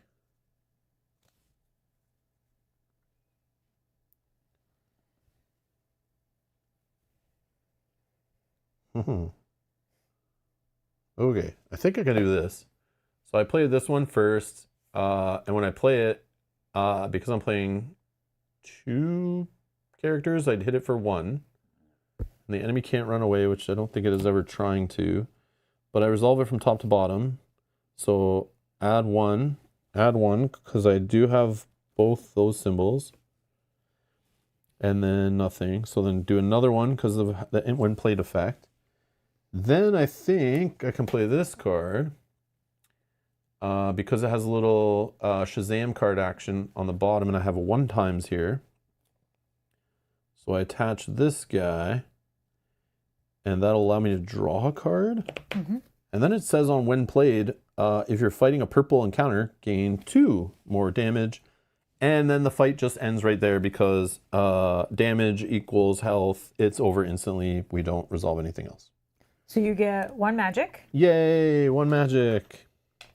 This is removed from game, it said. Yay, removed from game. This is gone. Got him, yep. And that's how you do combat. Like a boss. Those are... See, Mel, you did diplomacy. It was kind of rough. Yeah, but it was rough. Now this is how, when you're good at something, this is how it should look, okay? I want you to be able to do it in 2 cards next time. Every diplomacy, okay? Write that down. I got it, Yeah. Take notes over here. Yeah. This is professionals, how professionals do it, okay? Yep. All right. Then we're going to add... Did it say after that was over? Well, yeah, after... regardless of the result, you put a timer on the location, and then exploration ends. Okay. Then we're going to add 107. 107. Yep. Weirdness side.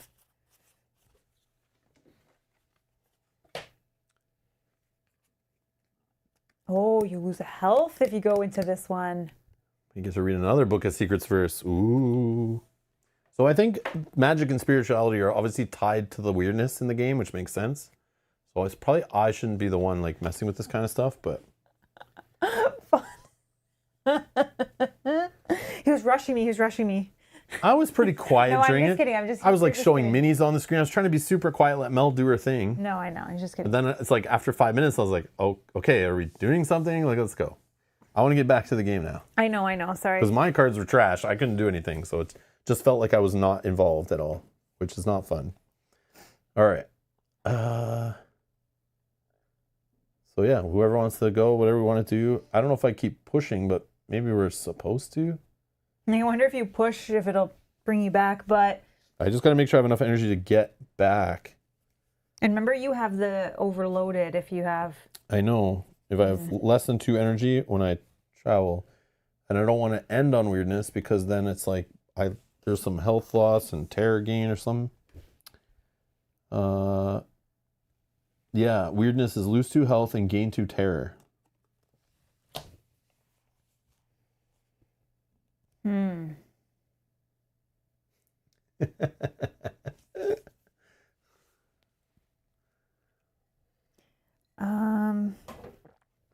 Okay, I don't want to go towards Rob because I don't want to end in weirdness. I'm thinking, what's your plan? Are you going to hang around? I don't know. I was trying to do the chasing down the weird guys with the girl, thinking that that's where this is going to lead. Yeah. I do want to go into this location,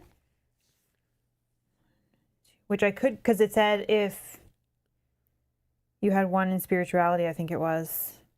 Yeah, so you'll still gain a terror, but then you get to read that verse and different things will happen because, yeah, there was like if you have spirituality. Yeah. And then I would still have one to get back out. And technically you can join me at that point. You can join me when I go in. Like we can become a party. Yeah, true. If you want. You want to try? Whatever you want to do. Okay, I'll move to Rob. I have to take to a little damage is fine. You have food. Okay. I know. Gain and so gain a terror. Now we're going back to Book of Secrets 70. Yeah. Oh, but the timer is there. Does that matter? No, that only mattered for fighting the purple encounter, I think. Oh, because okay. you're gonna go on a different path. So 70. Mm-hmm. If you have the Secret Messages Part 1 status or at least 1 spirituality, go to 85. If you have the Sticky Fingers Part 2 status, No. otherwise read on, gain 2 food, 1 wealth, 1 magic. So we can divvy that up however we want. Oh, yeah. But you do whatever. Oh yeah, this should be purple. As long as we stay together mostly, we can share it. Hey, George. Food, 1 wealth, 1 magic.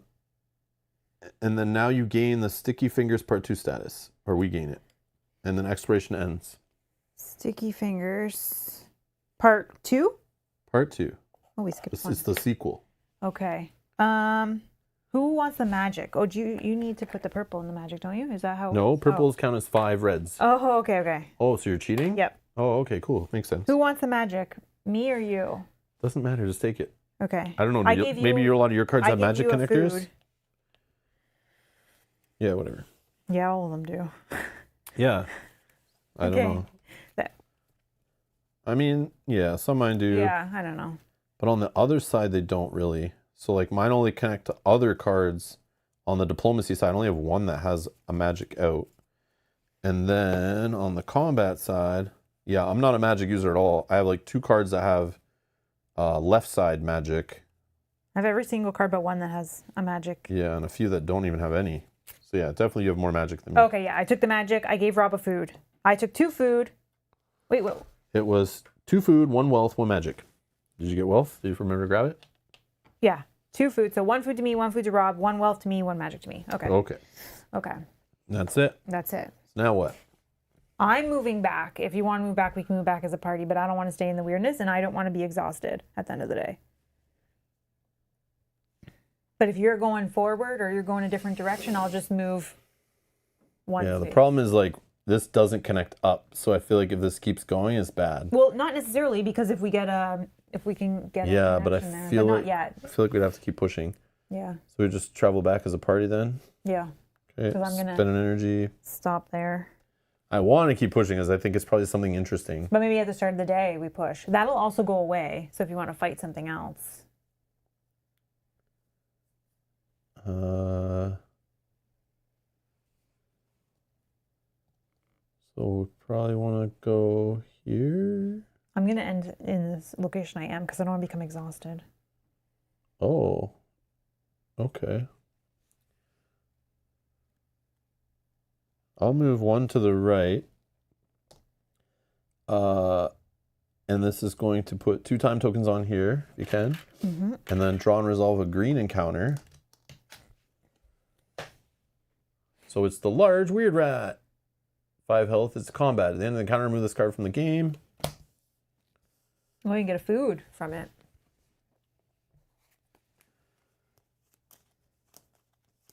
The reason I'm doing this, I want to end on here and do like read a vision. Yeah, I get a vision on here as well. Oh, we can read 2 visions. Mm-hmm. Mm-hmm.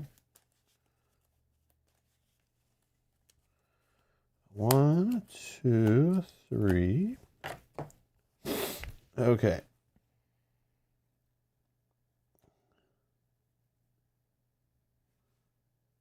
So it hits back for 2 if it only has 0 to 2 damage. So preventing would be probably good. And none of these, this one could be played later. This one gets canceled. This one's blank. That would let me draw a card, place a charge on this card. Pay, oh, I see. Quick load. Pay when charged, and the next little bolt card played doesn't need to gain the little Shazam bonus. Wow. Okay, I see. So I played that. That would draw a card. Then if I played that, I could use the charge on this to play this one, which I don't have double aggression, so that doesn't do anything, but I get to put a damage. And I can't play this one. I feel like Play them in the other order? Yeah, I feel like I need to plop a defend down. Or I just do this one first and see what happens. Yeah, I'll put a charge on the card, play this one, and this will draw a card for me. Mm-hmm. Charge. Okay. Oh, makes enemy hit me more? Oh, no. Unless you can cover it. Yeah, that's true. So if I plop this down now, I can't because I don't have that to make it connect. This one. I do have 2 practicalities, so I can play this. Yeah, I think I'll just do this one to chill. Oh, I need a timer. Mm-hmm. Timer token, black one. Play on this card. Then I think I'll just chill. So it goes to him. I have 0 to 2 damage, but I prevent 2 of the damage, so I don't get hit. I then You get to draw, I think, right? yeah. I get to draw here for normal because I have less cards. I don't have to discard. I got the silver bolt again, but I'm not fighting a purple encounter. Then there's the start. Delayed abilities. Delayed abilities, remove 1 from each card, a little timer. That will let me draw a card. Disabling bolt. Okay, this one I had before. So this could... I don't think it matters. If I played this one first, I could do a damage, but it also can be played after this one. Do a damage. I want to play this one after because it's on a 2 times. Powerful bolt. Okay. So first card, I'm going to charge. And this will do 1 damage. And increases his hit back to me, but I can play next. This. Oh, no, I can't. Oh, yeah, I can. This card, right? Mm-hmm. To be able to connect. Oh, but yeah, this is right. Yeah. Because I have 1 aggression, I can do 2 red cubes. Down here is a 2 times, so 2 more red cubes. Which is 4. Which is 4 total. So it's 5. 5, dead. Got him. 4 cards. You Crush. get a food. I get a food. All that for a food. I mean, he was Make it only work a in little this bit. game. And then we remove this from the game. So no more tutorial weenies for that deck. Still one on the blue deck, though, for diplomacy. And then... anything else? Oh, yeah, all these cards. Oh, yeah. I wasn't even fighting a tutorial enemy in diplomacy. But it still gave it to us in the secret. It pulled it in just to make sure you're fighting something low level. Yeah. So that was that. And that was that. I'm sitting here. I could hunt and go exhaustive for 2 to gain 2 food. Draw and resolve a green encounter, but I don't think I will. Did you explore this location? You could do that. Oh, I could do that for That's free, free, right? yeah. Yeah, sure, let's do it. 103.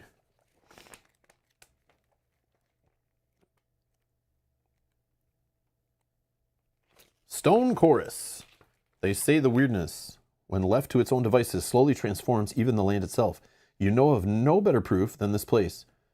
The basalt walls of the narrow pass display warped, inhuman faces of stone, their mouths agape. The salty coastal wind carries their voices to faraway places. What strange song do they sing? Choose one. Holy. 2 energy. Make an offer to the chorus. Pay a food or 1 wealth. Small sacrificial bowls sit in front of the figures. You wonder why. 1 energy to search the woods below the chorus. Go to verse 2. 1 energy to listen to the songs of the chorus. only if there are no time on this location. Sing with them. Go to verse 1. Or spend 1 energy to pull out your 1980s Transformer figures and their little red plastic thing to see through the red. Or leave. This exploration ends. Okay. Let's see. I probably only want to spend 1 energy, but I could go exhausted.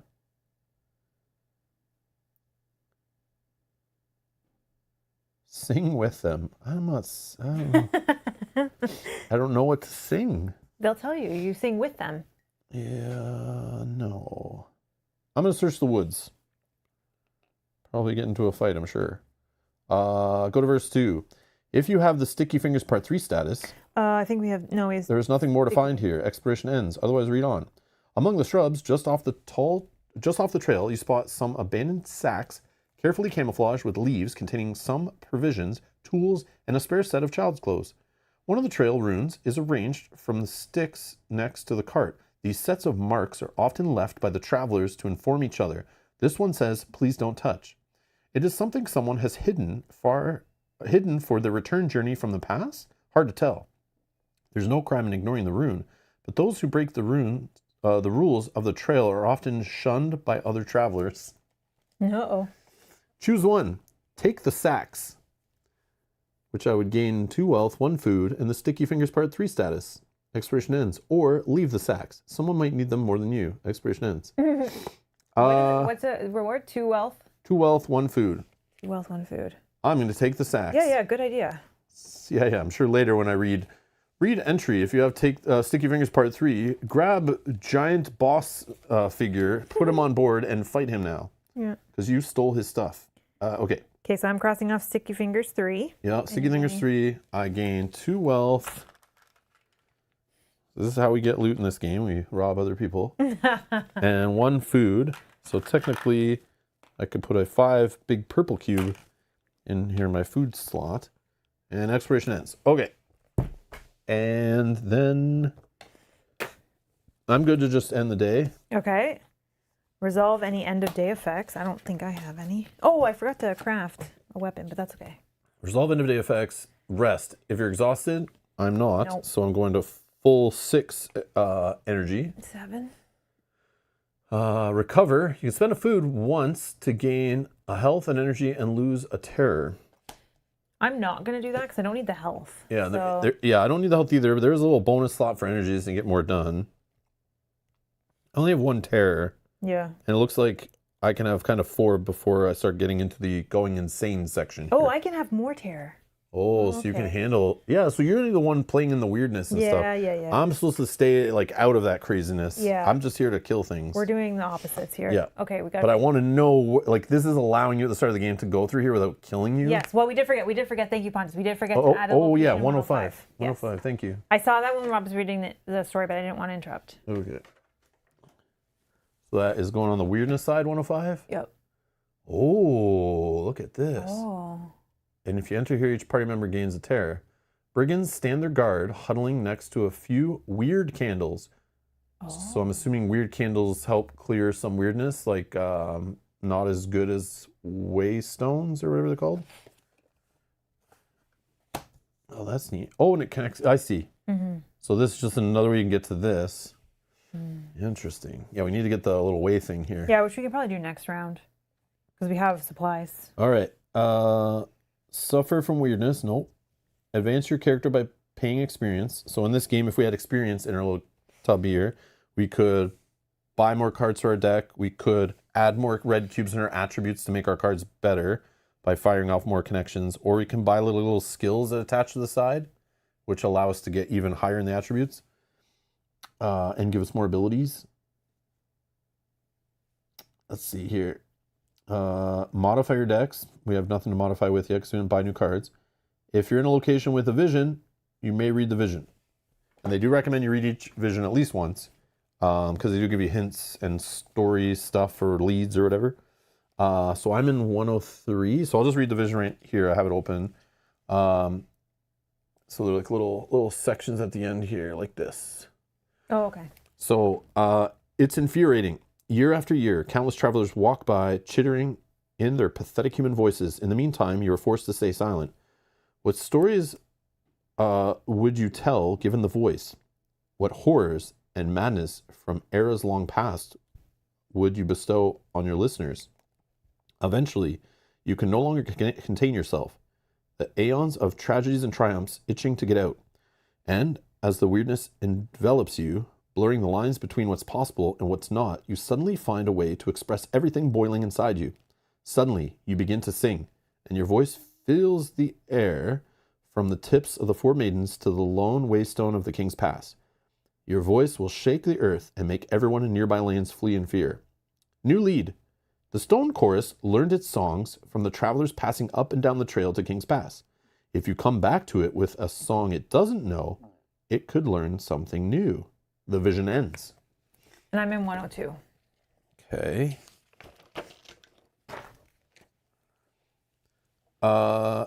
Vision. In your dream, you travel through a strange, unknown land, seeking shelter from clouds of weirdness in the shadows of four dweller statues, similar to the one in whose presence you now sleep.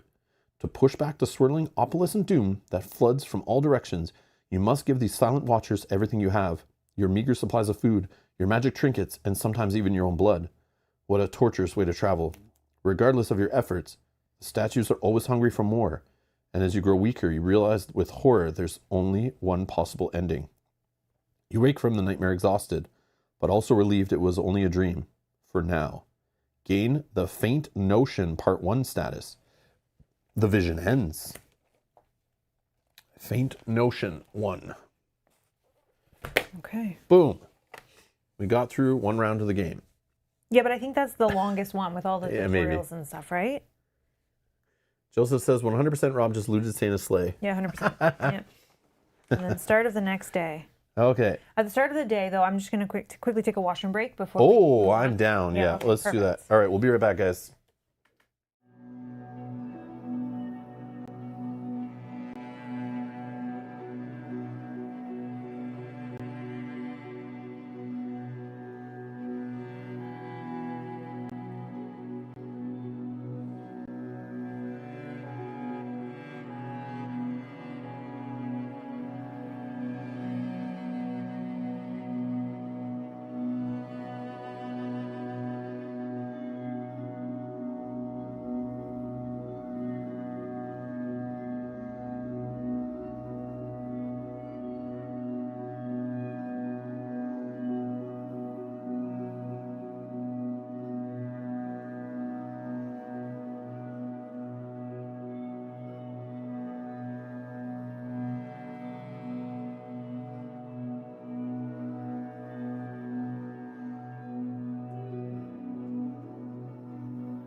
yeah, Pontus, we did explore 102 already. It forced us to when we entered it.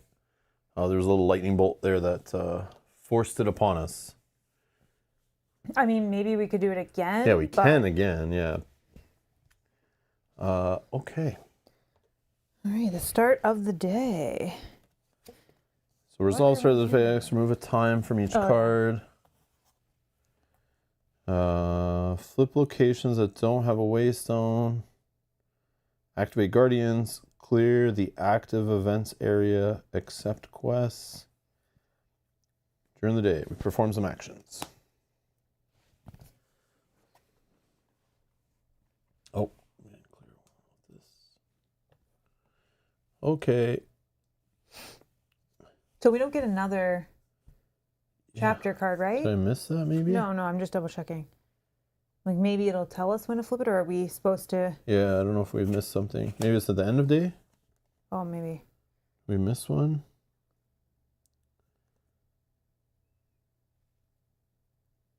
Oh, reveal and read a new event card. Yes, This is in next. start Yeah. of day. Yeah. Reveal and read a new event card. I missed that. So 1-2, night guests. As you make camp, you notice strange shapes lurking in the dark at the edge of your vision. In the late evening silence, their inhuman whispers reach your ears, making your skin crawl, even though you can only make out single words. The sword of old, cradle, ruined ones, the passage east. Finally, you can't take it anymore. You grab a flaming branch from the campfire and swing at them, sending sparks into the starry night above. The shapes slither back into the darkness, though you are confident they will return soon. It's best to hurry. Each character loses a health and gains a terror. Dang. Okay. Okay. Right. So to make a waystone, pay 1 magic per character and 1 wealth or food per character. We could do that if we wanted to go more north. The King's Pass, I bet you, is right here, right? The one that we can't get Hold to. on, let's see. Because we were... We're coming from the Four Maidens. Are we in the Shun Lands right now? Maybe. Shun Lands? Oh yeah, windmills right here. Yeah, so we're in the Shun Lands, so it's like up this way, like, which is probably through this, but I bet it's through this and then up. Yeah. Do we think we want a waystone there?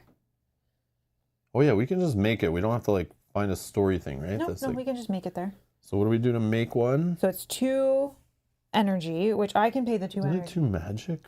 Well, you oh, have it's to- 2 energy for the action, Yeah. right? And then we pay 1 magic per character and 1 wealth or food per character. Holy That's why we'll need lots of magic.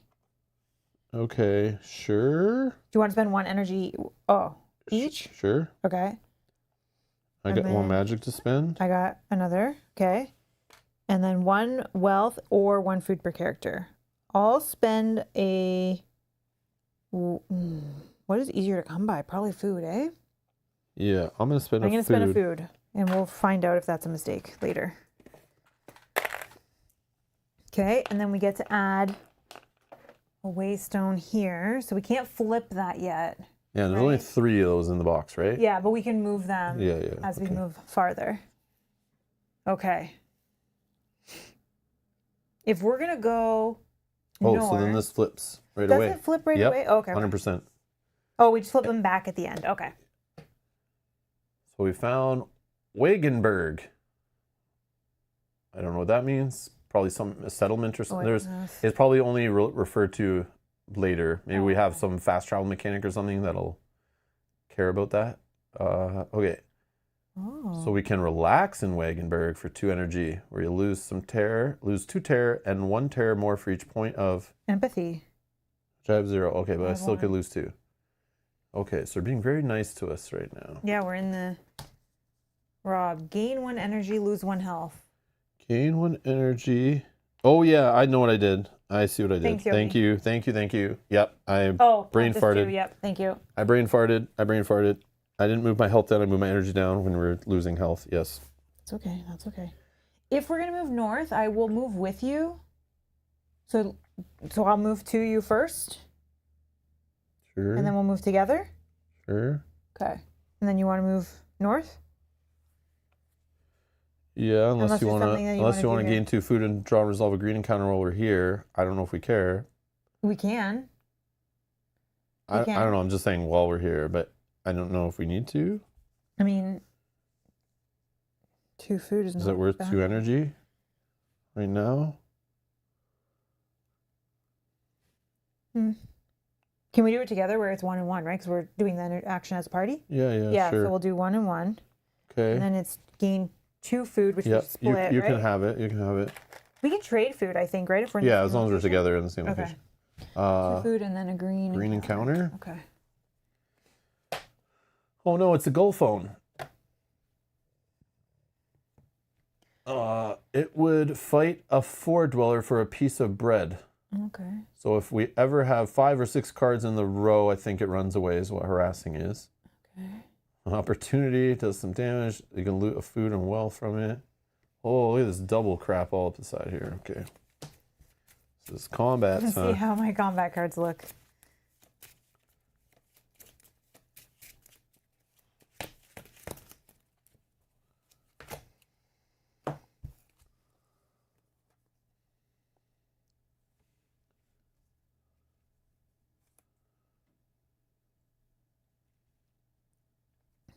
Yeah, I definitely need to get another aggression going. I got like double aggression little connectors here, and then I have like double hits. Like, I definitely, that needs to be like my first Yeah. level up. This one is my first, based on my first Yeah, this diplomacy. is annoying. As well. Do you have a single aggression in the top at all you can plop down? No, right? No. Oh, no. Okay. You only need to do 5, eh?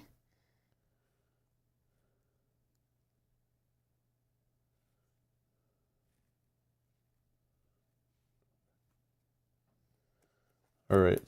I'll just go first, I guess. Sure. Slap this down. I can do 1 damage and another damage. And it can't run away while this is showing. I could save that for later till it might run away. And then that would be the only card I play right now. So he's going to hit us both for 1. Because you'd be at We'd be at 2. 2, Yeah. Okay, so we're going to do that. I don't know. Oh, okay. Should we? I don't know. Or, hold on. If I go first, I can't actually do anything, but... Yeah, that's what I was trying to do because I actually have 2 practicalities, so it actually does something. What if I played that first to give you a 1-time and a double practicality? Would that give you something better? No, it doesn't do anything there. Oh, okay. No. Okay. What does it do on the play, though? Enough is enough. So you slap this down, and it would place this card on the bottom of your deck, or for every 2 cards in your discard pile, gain damage. Oh, so this you play it later. This is like your finisher. After you play a card, if you gained at least 2 bonuses, pay 1 charge to gain 1 per bonus per or 1 red cube. I think I play this first. Okay. Yeah, I'll go first. So you play that. Yeah, which actually doesn't. Place 3 charges on the card. Yeah. And then just I get hit for 1, not both of us, because it's only he's I got 0 see. health. Yeah. Okay. Then hopefully that helps you, because now if you do doubles of anything, maybe not right now, but we'll get 3.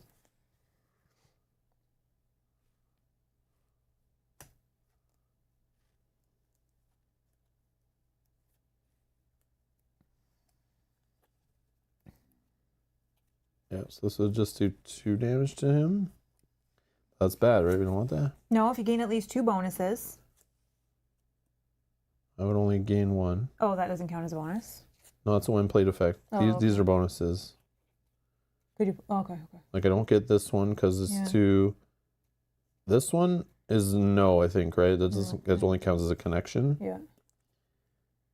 right? How do we know? Try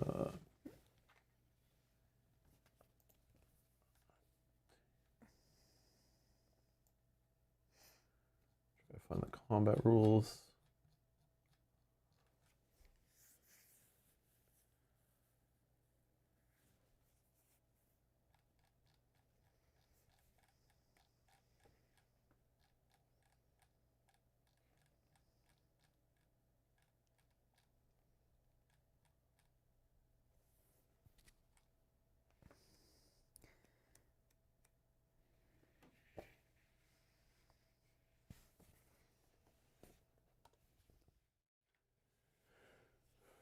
To gain the bonus connected to this key, your value depicted must be at least 1, 2, or 3. Multiplies the next bonus.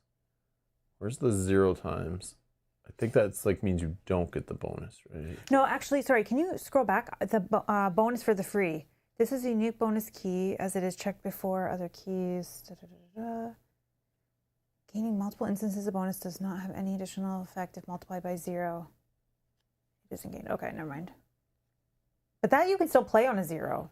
But it says right here, and if multiplied by 0x, it isn't gained. So Okay, you don't gain the bonus. Okay. Okay, we got it. It's a weird way to write that in the rules, but it's there. Okay.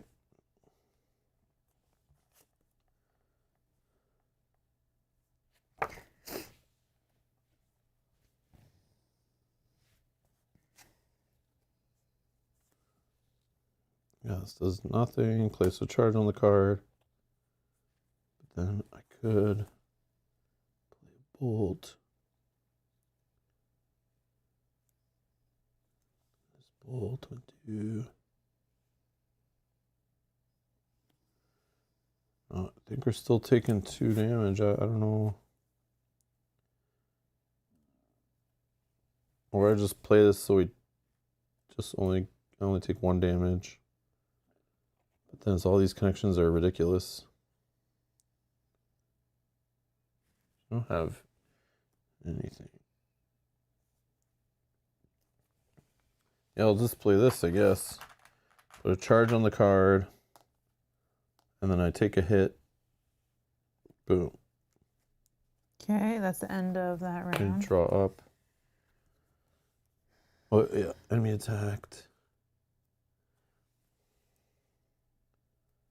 Oh, I have the defend now. Yeah, if I go first. Mm-hmm. I think. Oh, it covers it. I see. If I do this, what is the runaway? It's 5 or 6, right? Yeah. So if I play this one.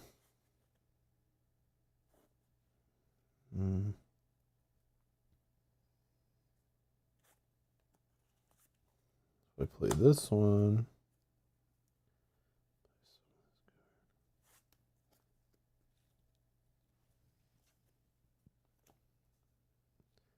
Okay, I'll play this one, and it just does 2 damage to the guy.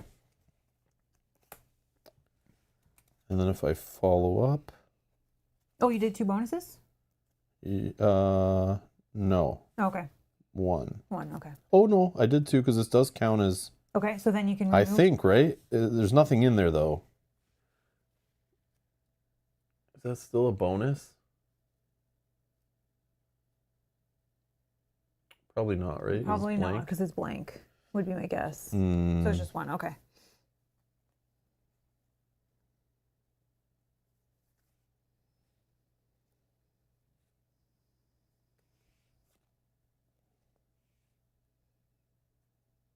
Oh, yeah, and this one doesn't connect to defend us. Man. This one. You can't play that one. Yeah, I can if I send a charge off here. Oh, okay. So it does 1. And that's useless. Yeah, I don't know. So then he'll be at 3. So we'll just lose a food.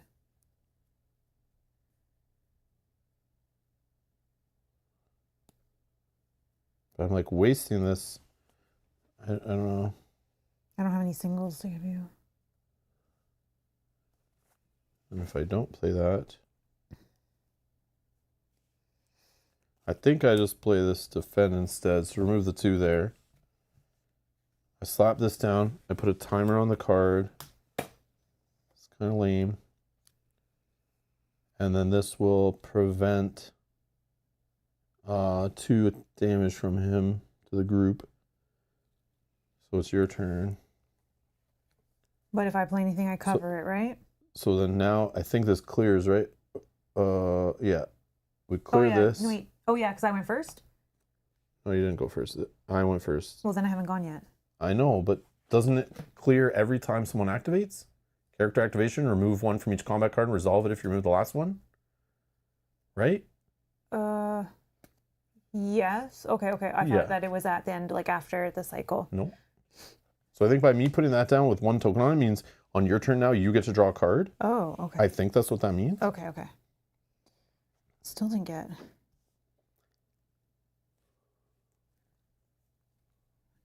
Pretty sure.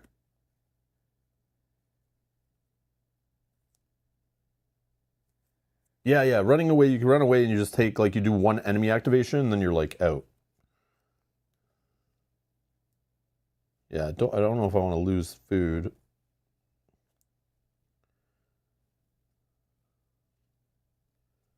Okay.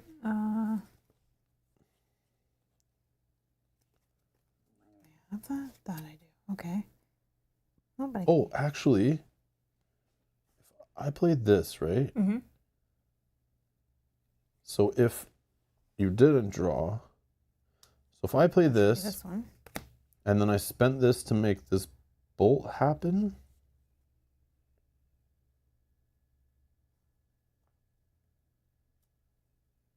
I think that's what I was trying to do, but then we wouldn't get the card draw, right? That's what it's the problem. Yeah, but I think that's fine.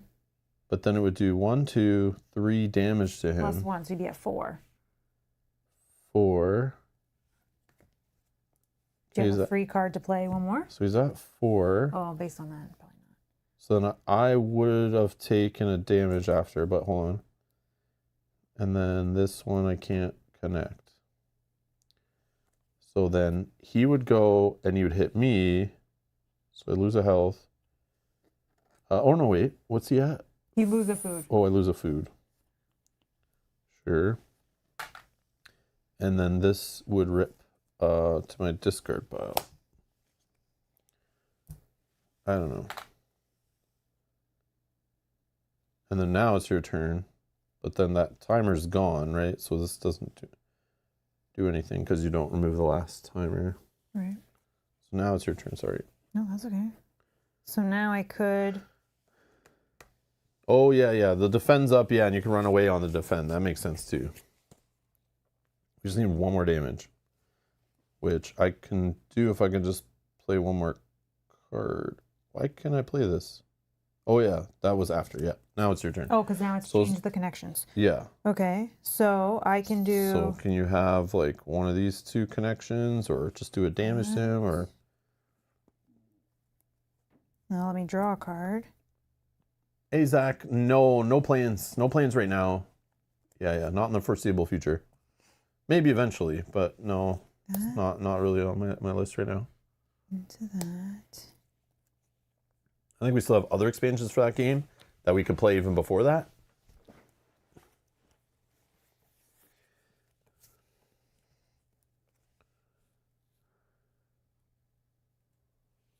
So let me draw a card. So I don't know. Are those good connections for you? It'll give you the 1 time on the bottom, right? Yes, Oh, okay. there's 1 damage So right I'll there. play this, which that allows me to draw a card. After you connect a card to this card, if you gained at least 2 bonuses, draw a card. Okay, so now you I'm just looking to see if there's Oh. anything that I can play now to get. can get a damage. Like I can get a damage by With a playing a magic. magic, which Is that worth saving a food? I don't know. And we're at 1, 2, 3, 4. Yeah, if you play a card and don't kill him, he runs away. you're right. So then I just use that to kill him with magic. So that, yeah. Boom. Done. We win. So a food and a wealth.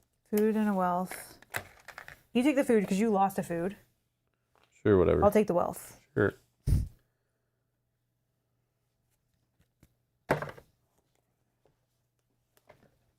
There's your cards, my cards. This guy will go, I think, to the bottom of this one. Okay. No, I don't think so, Mike. Not anytime soon or at all that I know of. I don't think so. I'm not even familiar with that one. Yeah, so many other games to play. So many other.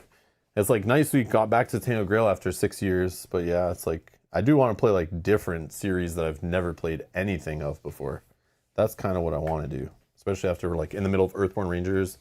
We technically have like 3 campaigns on the go right now, so like other game playthroughs are not even in my vision right now. Like I'm trying to get this one started. That's really where my thoughts are right now. And this game could be played for months, I'm sure, if we like it. Okay. Do we want to move north together? Yeah, I'm down with that. Spend energy. And we're moving here. Is there any lightning bolts? No, so we'll add 106 here and it'll be lit. 106. Yep. Is this a vision place? No. So it's going on the clean side, right? Because we have a reflected town. Ooh, it's got a vision. okay. Ask the hermit for healing. Pay a wealth to gain 3 health. Oh, I can gain 2. The spires and townhouses of this once prosperous Lothian settlement live on as a reflection of the past. If we did that action as a party, can we split the heal? So like if somebody paid the 1 energy to do the action? I don't think, And then- maybe, I don't remember. This is the problem when I talked at the start of the stream about the whole party system, how it's like Yeah. very messy and how I don't remember. You'd have to like actually look in the rules. I can't answer. I do not feel confident in any of that kind of Okay. No, I can sharing kind of- stuff. I feel like if we did it as a party, like the cost could be split, but then like the person who's doing the action gains it maybe. I don't know. Just finding like location actions. Yeah, there's like a right up here is like what I would read that, but.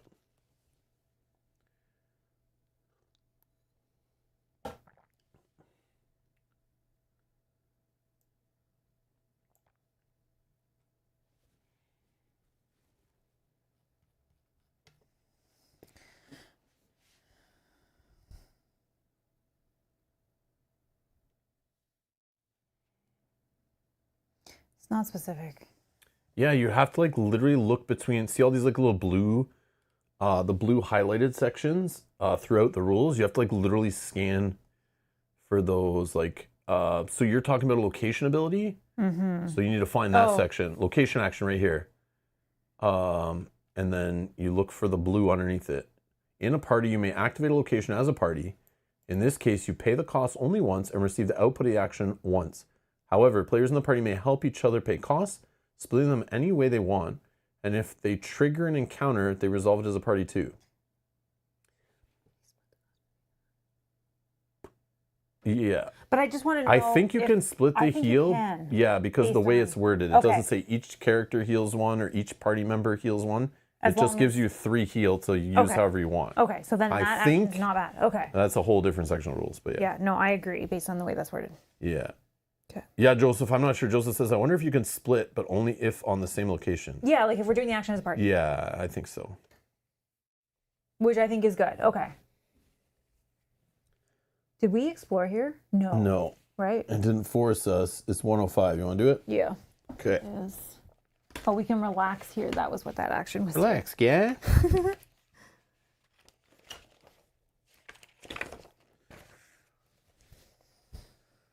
(105) Wagenberg. The last stretch of the trail just before the King's Pass is safe and almost free of weirdness.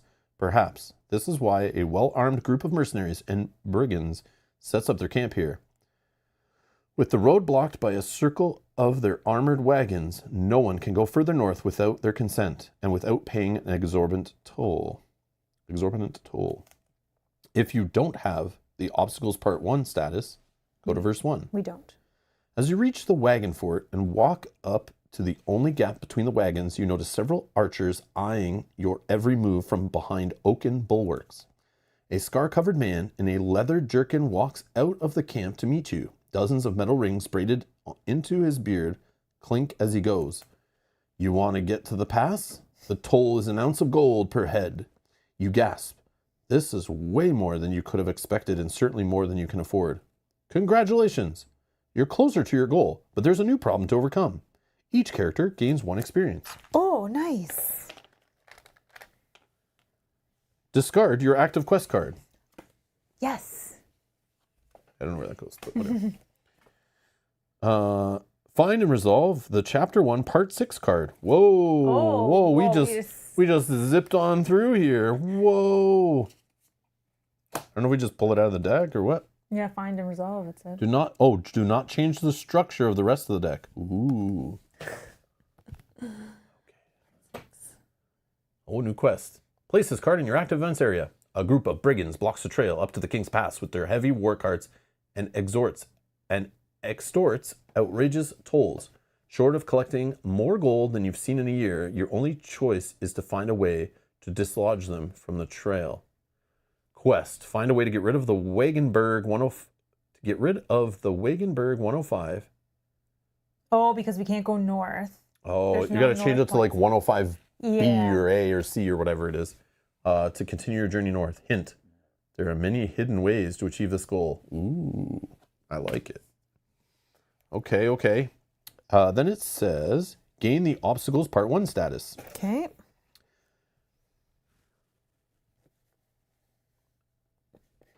New lead. You must find another way to get past Wagenberg and reach the King's Pass to the north. Important. You've just completed a major quest and started another. Tainted Grail is an open world adventure where players may pursue many side activities and alternate paths. Depending on your choices, some chapters may take many hours of play. This is why, for your convenience, after most major chapter parts, the journal will inform you this is a good moment to save your game. If you see this message, consider stopping your play session and saving. Reaching another such place may take many hours. Please note, saving the game outside of the recommended moments is also possible, but may require more steps or additional notes. If necessary, save at any end of the day. And then it says, this is a good moment to pause. Save your game and finish for now or continue. Go to verse 11. So Do we save? I say we stop. Yeah. Billy says stop now or prepare to suffer. Yeah. Sounds about right for Tainted Grail. Yeah, because we have the intro and Yeah. and all It's that good stuff. for a stream length for someone Yeah. just to check out the basics of the game. It's like almost a 3-hour stream, and they could skip through the first hour of my rambling, mostly. But I think it's a good showing of the game. So for spoiler purposes, like someone could watch this and get an idea of like, ooh, this is kind of how this adventure game works. Because we saw diplomacy, we saw combat, we saw full day cycles, we've seen weird locations, we've seen creating waypoints, Vision. we've seen quests, main quests, side quests of stuff. We just haven't seen like weather, which I know is in there. We saw purple, blue. We didn't see we didn't blue. see blue. Oh, we did see blue from that secrets card. Oh, yeah. Technically, we saw a green encounter, blue encounter, purple encounter. I think that's pretty solid for a first episode, just to give it an intro. And I am excited. I do want to play more. I want to keep going in this game. I want to level up my character as usual. I love that in games. I want to build a better deck, which I love doing in card games. I want to explore a map of flipping cards like I do in 7th Continent, 7th Citadel, Tainted Grail, all those other games that do that. So yeah, I'm excited. But it is a good spot to pause. And what I think is in a couple days we'll come back. We'll continue where we left off. So our next episode on the channel will be this game. And we'll go there. And for those looking for Earthborn Rangers, yes, we'll go back to that game in the new year. Since that's a more shorter game, we're going to take advantage during the holidays while Mel's available, and we're going to play longer sessions. So this game fits that mode perfectly. So we're going to do that. So stay tuned. I'll schedule the stream shortly. It'll show up in the playlist down below. And we'll stop it there and we'll just continue exactly where we left off. No problem from here. And I think we're still in the day, right? Yeah. So we can still do actions and all that. Yeah. Okay. Yeah. Yeah, because it doesn't end our day. Oh, that's not an end of day? No. I remember reading that this morning. Hmm. Like even ending the chapter doesn't end your day. That's so weird. Yeah. But I know there's save sheets, but I won't use one because we're just going to leave it on Yeah. the table. Yeah. Yeah. We'll just pause and then we'll leave it on the table and we'll continue in the next episode with this game. So that'll be easy. But I know there is points where we'll have to play other games. We'll clean it up, put it away, and then do the respawn. Yeah, we're just going to do a pause, Yeah. not a full save, because that is different, I'm pretty sure. But anyways, thank you guys. Thank you for following along. Thanks for watching. Thanks for struggling through with us as we figure out rules and how the game works and stuff. But yeah, I'm looking forward to playing more. I hope you guys are looking forward to watching more. Thanks for those hitting the like button. Thanks for the super chats today. Much appreciated, guys. Thank you for the generosity. And yeah, so we should be back. I'm thinking like Monday maybe. Yeah, Monday. So in like 2 days we'll play again. So yeah, it'll be around the same time, midday for us if you want to join live. If you're watching this later, thank you still for watching. We appreciate it. Watch it at your own convenience. Don't feel like you have to be there live. It's all good. We do appreciate the help though. And yeah, I think that is all. Anything else, Mel? No, it was fun to get back into this. It's Yeah. been a while, but It's a nostalgic trip for Yeah, sure. yeah. Pontus, thank you for supporting the channel for 45 freaking months. thank you so much. You're welcome, and thank you for watching. Thank you. Thank you.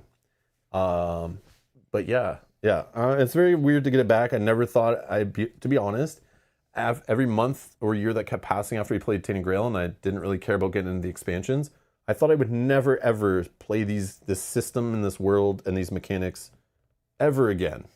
So it's very weird when I saw the King's Room pop up on crowdfunding. It was like, Mel, should we? And we debated and we looked at it. I read a little bit. I remember, and I was like, yeah, it's not a bad price either. I remember at the time, and I was like, sure, whatever. Talk about the fixes and stuff. Yeah, and I was like, oh, I do remember having fun. It's like I do want to play a game like that again, but that was years ago, and then now it's here, and it's like I still want to play it, but it definitely took a little bit for me to be like, let's get this to the table. So yeah, so I'm excited to try it again, but it does feel so weird to be playing. It feels very nostalgic, like it feels like 10 years ago that we played it last, but it was 6, but it feels like much longer. But yeah, it feels very weird to be on the table, but it feels like good also, so I don't know. But anyways, thanks a lot for watching, guys. Thanks for hanging out, and we'll see you in the next one. Bye-bye. Bye.